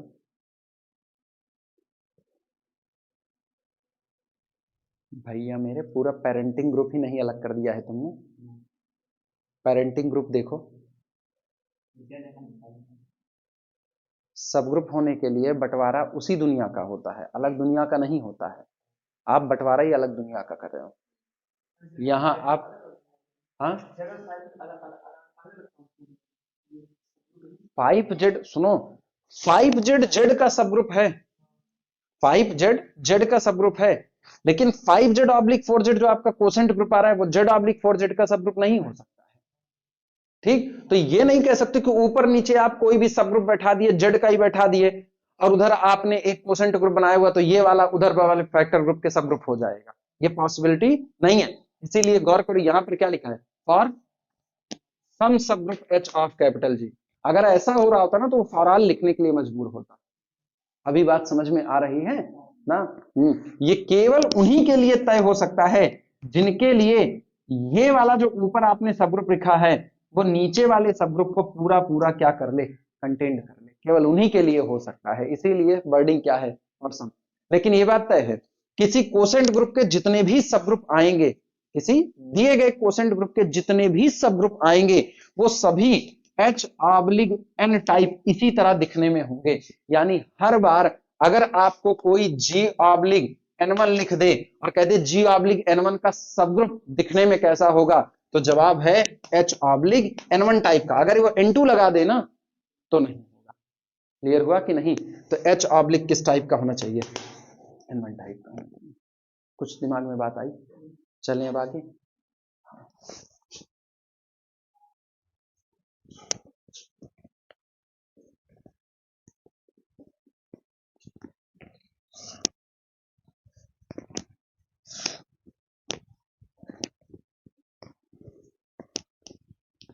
नहीं, ज्यादा दिन बाद अलजेब्रा उठाओ ना, थोड़ा सा झटका लगता है, ये हम मान रहे हैं, तुम लोगों की गलती नहीं है।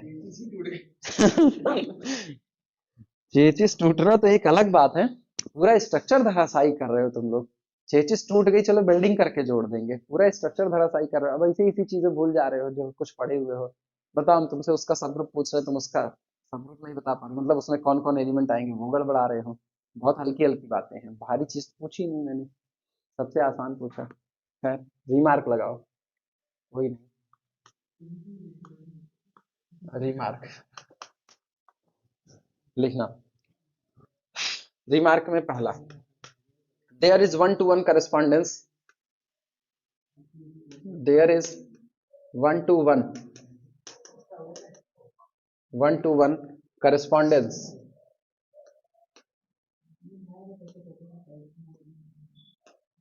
there is 1-to-1 correspondence between the subgroups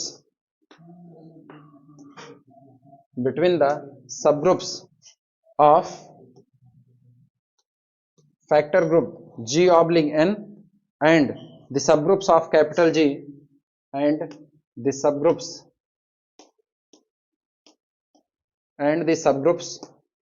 of capital G containing N,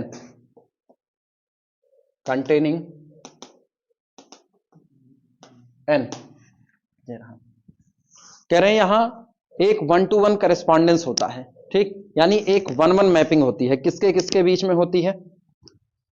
किसके किसके बीच में होती है?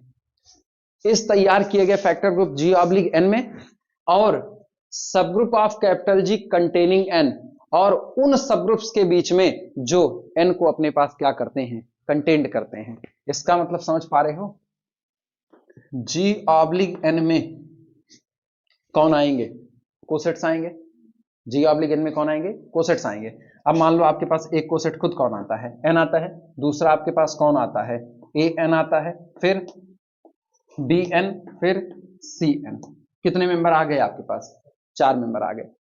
तो अब कह रहे हैं कि यहां से उन सबग्रुप्स के कलेक्शन पर 1-1 करस्पॉन्डेंसी होगी जो सबग्रुप N को अपने पास क्या कर रहे होंगे? कंटेंट कर रहे हैं। 1-1 करस्पॉन्डेंसी। 1-1 मैपिंग कब होती है? Equal images give equal element. इसका मतलब अगर जैसे H1 एक सबग्रुप है, H1 is the superset of N, और H1 आपका सबग्रुप है किसका? कैपिटल G का, तो तुरंत आपको क्या मिलेगा? आपको मिलेगा H1 ऑब्लिक। सही है गलत? मिलेगा कि नहीं मिलेगा? ये कौन होगा? This is the subgroup of G oblique N। अगर आपको एक और मिलता है H2, H2 कंटेंट करता है किसको? N को, और साथ ही साथ H2 is the subgroup of capital G, तो आपको इसका अगला सबग्रुप कौन मिलेगा? H2 oblique. मानते हो? इसके बाद अगर आपको कोई तीसरा सबग्रुप मिलता है जो N को अपने पास कंटेन करता है और H3 is the subgroup of capital G, तो तय बात है H3 ऑब्लिक N, ये आपका कौन होगा? ये आपका सबग्रुप होगा G ऑब्लिक N का। ये इस बात पे लिख रहे हैं there is 1-1 correspondence between the subgroup of G oblique N, G oblique N के सबग्रुप के बीच में, between the subgroups of G oblique N। अब सोचो यही सब subgroups of G oblique N आ रहे हैं कि नहीं आ रहे हैं? तो सबग्रुप्स यहां हम कलेक्ट कर रहे हैं, सबग्रुप्स ऑफ G ऑब्लिक N कौन कौन आ रहे हैं? H1 ऑब्लिक N पहला सबग्रुप, H2 ऑब्लिक N दूसरा सबग्रुप, H3 ऑब्लिक N तीसरा सबग्रुप, ऐसे और भी आ रहे हैं, ठीक। इनके और वो सबग्रुप जो N को अपने पास कंटेन कर, उनके बीच में एक 1-1 करस्पॉन्डेंसी आ रही है। हाँ, तो एन को अपने पास कंटेन करने वाला पहला सब ग्रुप H1 किसके करस्पॉन्डेंस में आएगा? H1 ऑब्लिक N के। एन को अपने पास कंटेन करने वाला दूसरा सब ग्रुप H2 किसके करस्पॉन्डेंस में आएगा? H2 ऑब्लिक N के। तीसरा किसके आएगा? H3 oblique N। चौथा लोगे तो किसके आएगा? H4 ऑब्लिक N के आएगा। क्लियर हुआ कि नहीं? तो इसका मतलब यहाँ जितने आपको सब ग्रुप मिल रहे हैं किसके? फैक्टर ग्रुप के, उतने ही सब ग्रुप रहे होंगे जिन्होंने एन को अपने पास क्या किया होगा? कंटेन किया होगा। समझ में आई बातें? यही इसका कहने का मतलब। इसका एलिमेंट की बात ही नहीं हो रही है भाई। एलिमेंट कैसे रख पाएगा? तुम गौर करो ना, दोनों की चीजें कितनी डिफरेंट हैं। H1 ऑब्लिक N का मतलब क्या है? H1 एक सब ग्रुप रहा होगा, उस सब ग्रुप के अंदर में आपने ना गट्ठर बांध दिए होंगे, और वो गट्ठर आपने किसके दम पे बांधे होंगे? N के दम पे। N के मेंबर को लेकर आए होंगे। पहले तो ना कोसेट का पूरा वो क्राइटेरिया समझ लो कि कोसेट, आप एक्चुअल में कोसेट का मतलब क्या हो रहा है। कोसेट का मतलब केवल एक चीज है कि आपके पास, जैसे यहां बना रहे हैं, ये आपका ग्रुप दिया गया है, ठीक। चलो इसको हम कह रहे हैं ये पूरा मेरा कौन है? H1 है। तो H1 के मेंबर ये हुए,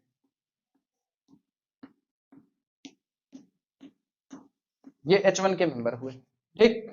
अब कह रहे हैं कि एक आपको इसका सब ग्रुप दे दिया गया, H1 का एक सब ग्रुप दे दिया गया। चलो इतना मान लिया, ये कौन है?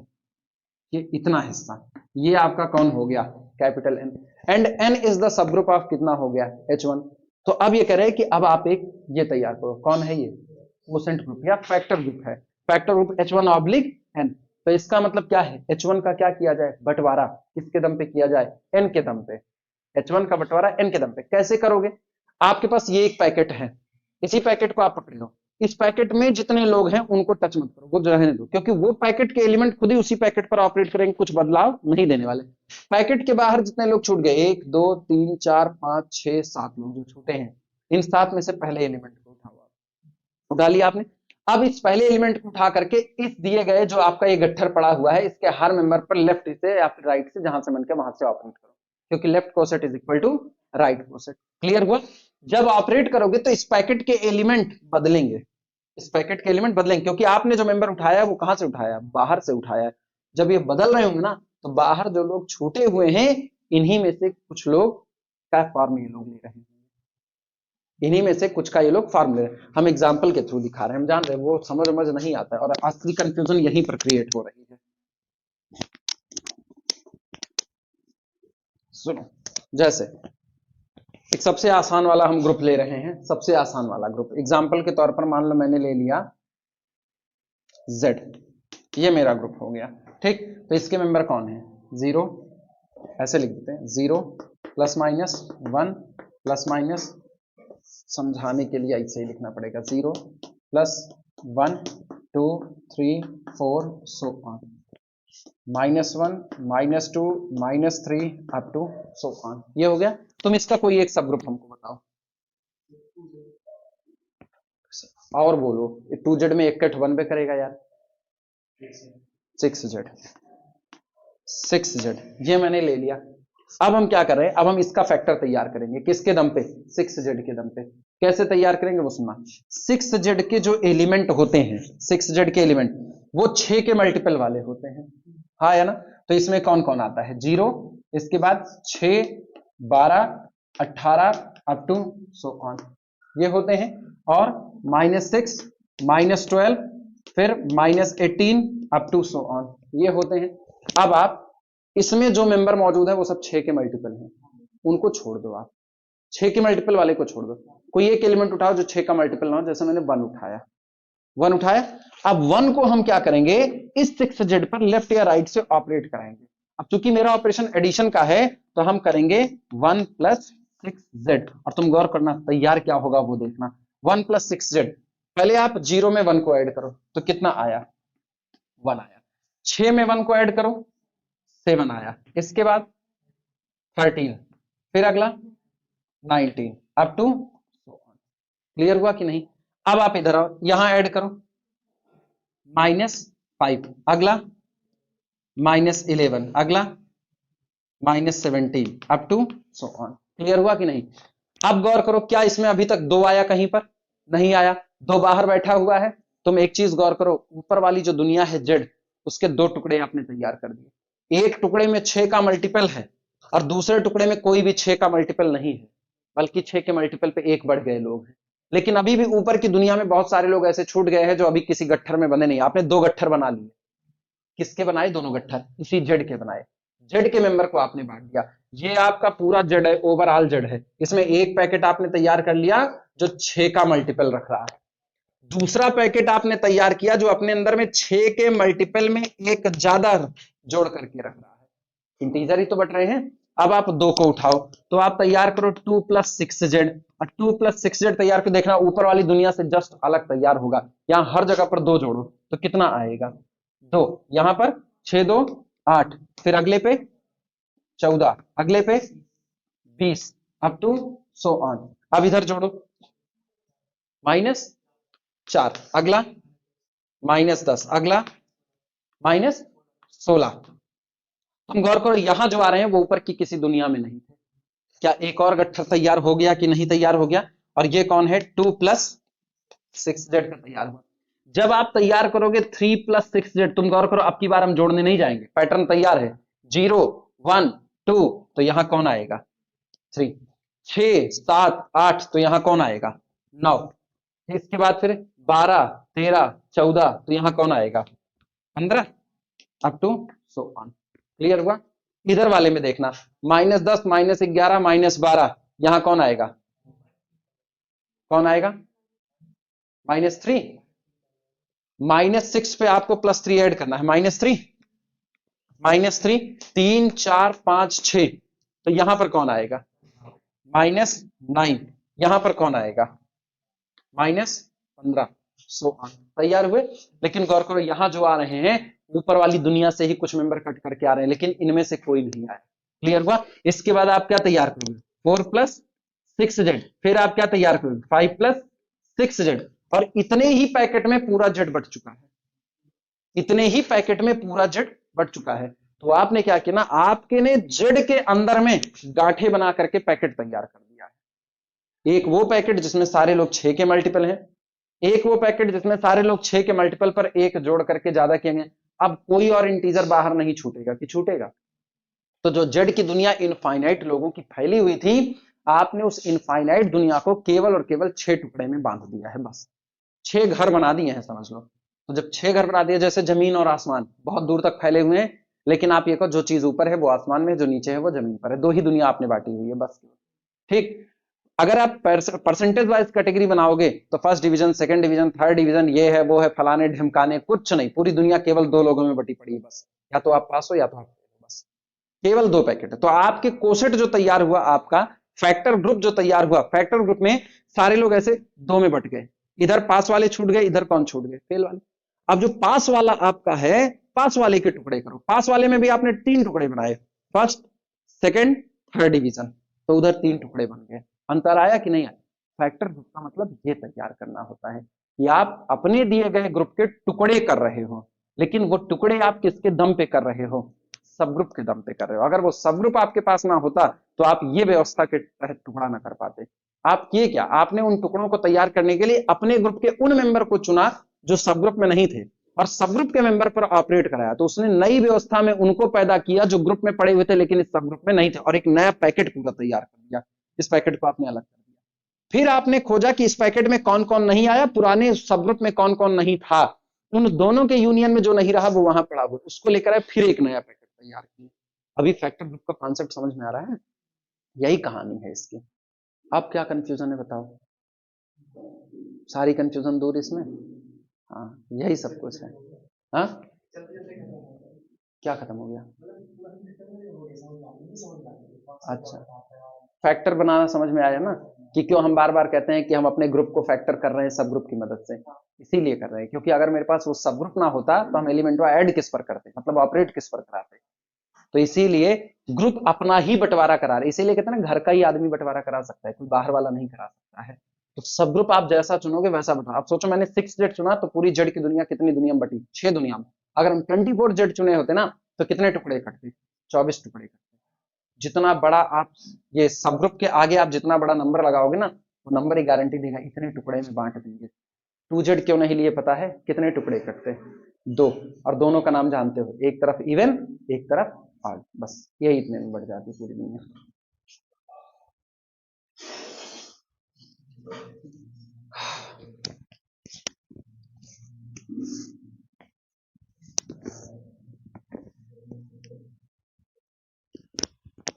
हम बता क्या रहे थे? हाँ, बता ये रहे थे कि अगर आपको factor group G oblique N दिया गया, हाँ या ना, आप तो जान रहे हो ना फैक्टर ग्रुप कौन है? हमारे दिए गए ग्रुप का बंटवारा हुआ है किसके दम पे हुआ है? सब ग्रुप के दम पे हुआ है। ठीक, अब इस दिए गए ये जो ग्रुप बना, अभी तक आपके पास ग्रुप कौन था? जी था। सब ग्रुप कौन था? एन था। तो आपने एन की मदद से जी को बांट दिया। लेकिन जानते हो, जब आप दूसरे के लिए गड्ढा खोदते गड्ढा आपके लिए भी खुदेगा खुदेगा। अब आप भी क्या बन गए? ग्रुप बन गए। ठीक, और अगर आप भी ग्रुप बन गए तो हर ग्रुप का फैक्टर तैयार किया जाता है, तो इस ग्रुप का भी फैक्टर तैयार किया जाएगा, हाँ या ना? इसके अंदर में कौन है? कोसेट्स हैं। अब कोसेट्स की भी पैकेट बांधी जाएगी। अब कोसेट्स की भी पैकेट बांधी जाएगी, वो भी किसके दम पे बांधी जाएगी? इसी के किसी सब ग्रुप के दम पे बांधी जाएगी, हाँ या ना? इसी के किसी सब ग्रुप के दम पे बांधी जाएगी। तो कह रहे हैं कि इसके जितने सब ग्रुप निकल करके आएंगे वो सब ग्रुप होंगे एच ऑब्लिक एन टाइप के दिखने में। इसका सब ग्रुप होगा एच ऑब्लिक एन के। और जानते हो, जब ये ग्रुप है और ये इसका सब ग्रुप है, तो जिस दिन इसका फैक्टर तैयार करोगे तो दिखने में कैसा होगा पता है? ऊपर बैठाओ ग्रुप और नीचे बैठाओ subgroup, G oblique N oblique H oblique, ये तैयार होता है। Now this is the factor group of G oblique N. समझ पा रहे हो? हाँ, ये ऐसे बढ़ते चले जाए। अब तुम सोचो, ये जो फैक्टर ग्रुप निकल करके आए, ये भी कौन होता है? ग्रुप बनाता है। तो ये ग्रुप बनाएगा तो इस ग्रुप का भी बंटवारा होता है। तो ये ऐसे ही बढ़ता चला जाता है, ये पूरा ऐसे कुनबा इनका फैल रहा है। अभी समझ में आया? अब चलें कुछ आगे लिखा जाए। हाँ, थोड़ा ओवरफ्लो हो गया ना। हाँ, लेकिन ऐसा ही है। ये मिलेगा एमएससी में ना, फैक्टर ग्रुप का भी फैक्टर तैयार करना और उसके बाद उसके ऊपर स्पेस को पढ़ना, हिल्बर्ट स्पेस, हान बना के स्पेस जैसी बातें होती है ना, वो वहां पर जाकर के मिलेगा। लेकिन तभी मिलेगा ना जब पढ़ाने वाला पढ़ाएगा, तो नहीं कुछ नहीं मिलेगा।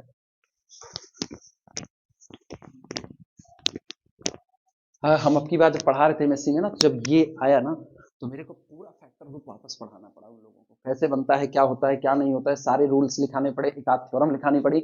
मतलब बेमतलब की 5 क्लास इसी पर कुर्बान करनी पड़ी है, क्योंकि वो ना करे होते तो यही नहीं समझ में आता था। और ये बनता ऐसा है, बस बना दिया बना दिया बना दिया। और बना दिया तो ये कहने से थोड़ी ना काम चलेगा, तो डिपेंड इसी पर करेगा ना, जो तुमको पढ़ाएगा वो इसको डीपली एक्सप्लेन करता है कि बस खाली जैसे किताबों में लिखा है वैसे बोल करके निकल जाता है। किताबों में बड़े फ्लैट में लिखा गया है। खैर, अभी वो समझ में आया। Remark, there is 1-to-1 correspondence between the subgroup of G oblique N and the subgroup of G containing N. ठीक, इसके बाद फिर लिखना, ये तो हो चुका, फिर थ्योरम लिखना।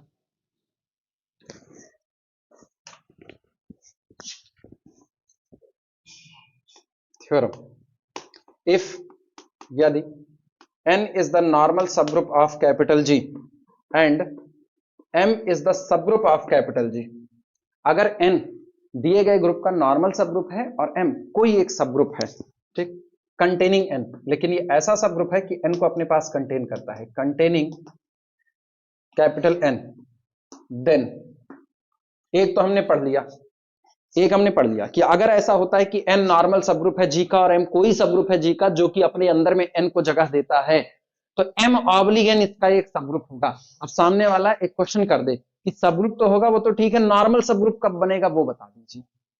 नॉर्मल सबग्रुप कब बनेगा आप वो बता दीजिए, तब के लिए शर्त लिखने चल रहे हैं। Then m is normal, m is normal in capital G if and only if, केवल और केवल तब m oblique n is normal in G oblique n। कह रहे हैं अगर इनको, किसको, इस दिए गए factor group m oblique n को नॉर्मल सब ग्रुप बनना है G ऑब्लिक n का, तो शर्त है m को भी G का क्या बनना पड़ेगा, नॉर्मल सब ग्रुप। और उल्टा, अगर m G का नॉर्मल सब ग्रुप है तो सोचो मत, ये भी आपका उसका क्या होगा, नॉर्मल सब ग्रुप होगा। रोक दो भाई इसको 2 मिनट के लिए, चलेगा ना? प्रूफ हम नहीं दे रहे हैं। रीजन है यार, प्रूफ लिखोगे ना वो ही लंबा चौड़ा प्रूफ लिखोगे, हर किताब में मिल रहा है। या सीखना उखना हो प्रूफ तो बताओ, सिखाएं। तुमको सिखाना नहीं, हम भी जान रहे हैं। तुमको स्टेटमेंट याद रखना है, स्टेटमेंट याद रखना। अगर एन नॉर्मल सब ग्रुप है जी का, एम सब ग्रुप है दिए गए ग्रुप कैपिटल जी का, लेकिन ऐसा सब ग्रुप है जो एन को अपने पास कंटेन करता, तो एक बात तो तय है कि एम ऑब्लिक एन जो होगा वो जी ऑब्लिक एन का सब ग्रुप तो होगा। सवाल ये उठता है नॉर्मल सब ग्रुप कब होगा। जवाब बहुत सीधा सा है, जिस दिन एम खुद नॉर्मल हो जाएगा इन जी में, उस दिन एम ऑब्लिक एन नॉर्मल हो जाएगा जी ऑब्लिक एन में। और ये condition if and only if की है, यानी अगर सामने वाले ने इसको नॉर्मल कहा है तो पक्की बात है एम नॉर्मल होगा, और अगर एम को नॉर्मल कहा है तो एम बाई एन क्या हो जाएगा, नॉर्मल हो जाएगा। क्लियर हुआ? ये हो गया। इसके बाद यहां भी ऊपर वाला जो रिमार्क अभी लिखा गया था ये वाला, ये यहां भी एप्लीकेबल होगा, ये यहां भी एप्लीकेबल होगा। लिख लो रिमार्क में, there is one to one correspondence remark, there is one to one, वही ऊपर वाला रिमार्क छाप रहे हैं, there is one to one correspondence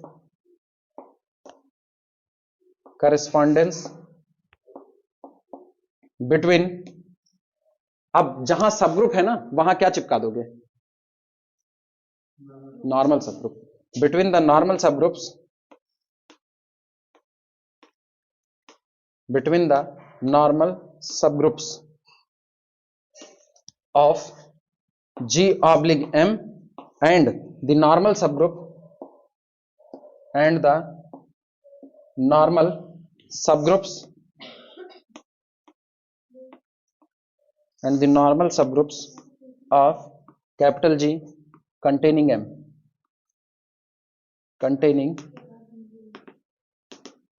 capital M। एक आध घंटे नहीं छूट जाओगे बच्ची, अरे 10 मिनट, एक आध घंटे तुम काहे बता दी, 10 मिनट में छूट जाओगे। हम भी बहुत ज्यादा इसका लोड नहीं देंगे, हम जान रहे हैं डंप हो जाएगा सारा एक दिन में।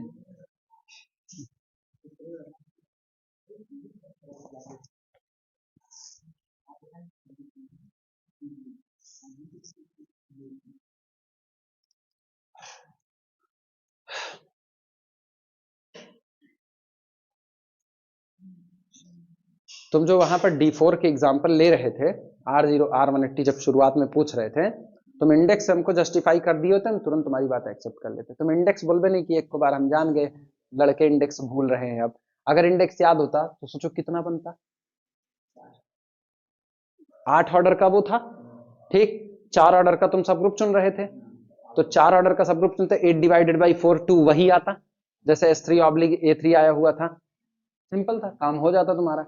ठीक, एक और थ्योरम करवाए हैं, अगर किसी पर्टिकुलर ऑर्डर का एक ही होगा, याद आया, ठीक, वहां पर करवाए, तो अगर उससे भी किए होते तो जैसे तुमने उसका लिया था R0 R180 लिया था, नॉर्मल बन जाता वो, याद आ रहे हैं ना। हाँ, 8 डिवाइडेड बाई 2 वहां पर इंडेक्स चढ़ता, वहां 4 इंडेक्स चढ़ रहा होता। ठीक,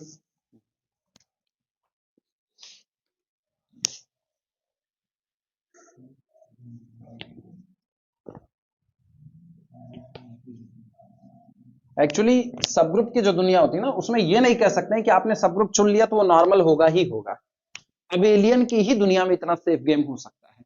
अबेलियन की दुनिया में जिस सब ग्रुप पर हाथ रखोगे वो आपका नॉर्मल है, आपको कोई दिक्कत ही नहीं, वहां से आप कोसेट तैयार करो चाहे जैसे तैयार करो।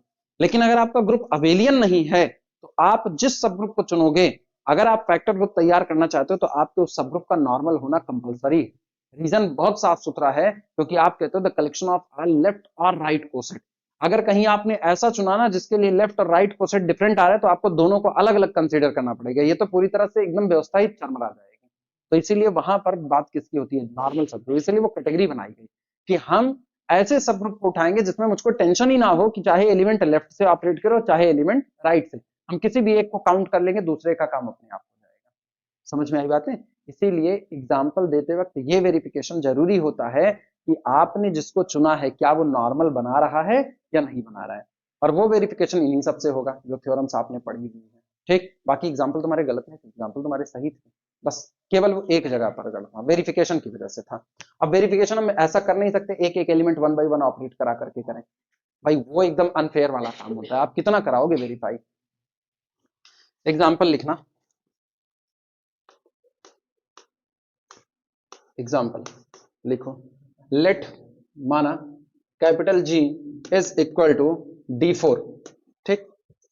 तो D4 के नॉर्मल सबग्रुप हम लोगों ने निकाले हुए हैं, लिखना comma normal subgroups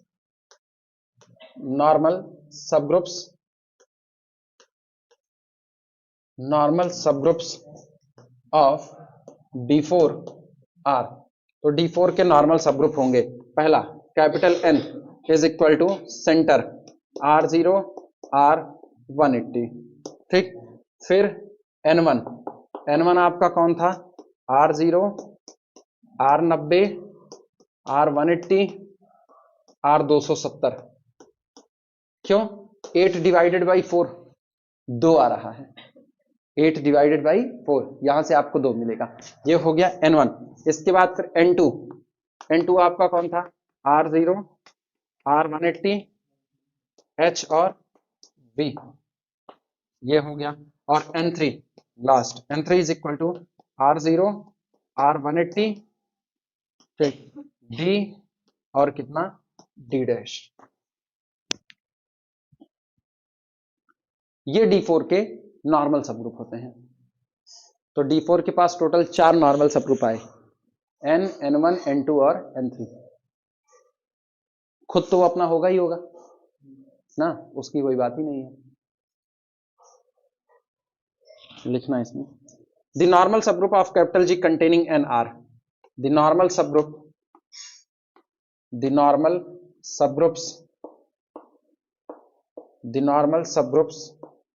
of capital G।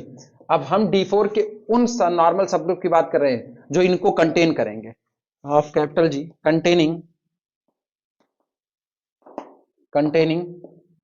N R। N का मतलब सेंटर, R0 R180 को कंटेन करने वाले लोग कौन कौन से नजर आ रहे हैं, देखो R0 R180 इसमें कंटेंट है, R0 R180 यहां भी कंटेंट है और यहां भी कंटेंट है। तो N1 N2 N3 तीन सब ग्रुप ऐसे आए हैं जिसमें पहला वाला कंटेंट हो रहा है। क्लियर हुआ कि नहीं। कंटेनिंग एन आर, कैपिटल N इटसेल्फ खुद में भी कंटेंट हो रहा है, N1 में कंटेंट हो रहा है, N2 में कंटेंट हो रहा है, N3 में कंटेंट हो रहा है एंड कैपिटल G में कंटेंट हो रहा है। क्लियर हुआ कि नहीं। कितने लोगों में कंटेंट हुआ, 5 लोगों में, टोटल 5 लोगों में। तो सोचो आपको टोटल 5 सब ग्रुप भी मिलेंगे, ठीक। Therefore by previous theorem,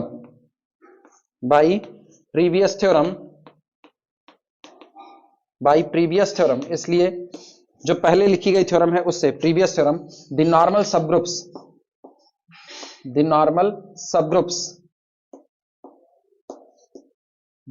सबग्रुप्स of G oblique N R। बोलो भैया कौन कौन होंगे, अब बोल सकते हो। G ऑब्लिक N के नॉर्मल सबग्रुप कौन कौन होंगे यार, N बाई N पहला कर दो, अब तो यही करना है ना, N1 बाई N दूसरा कर दो, N1 बाई N, फिर तीसरा कौन होगा N2 बाई N, चौथा कौन होगा N3 बाई N, और फिर कौन होगा G by N, G by N। Clear हुआ, बस इतने पर इनको रोक देना। 1-1 करस्पॉन्डेंसी मिल गई हमको।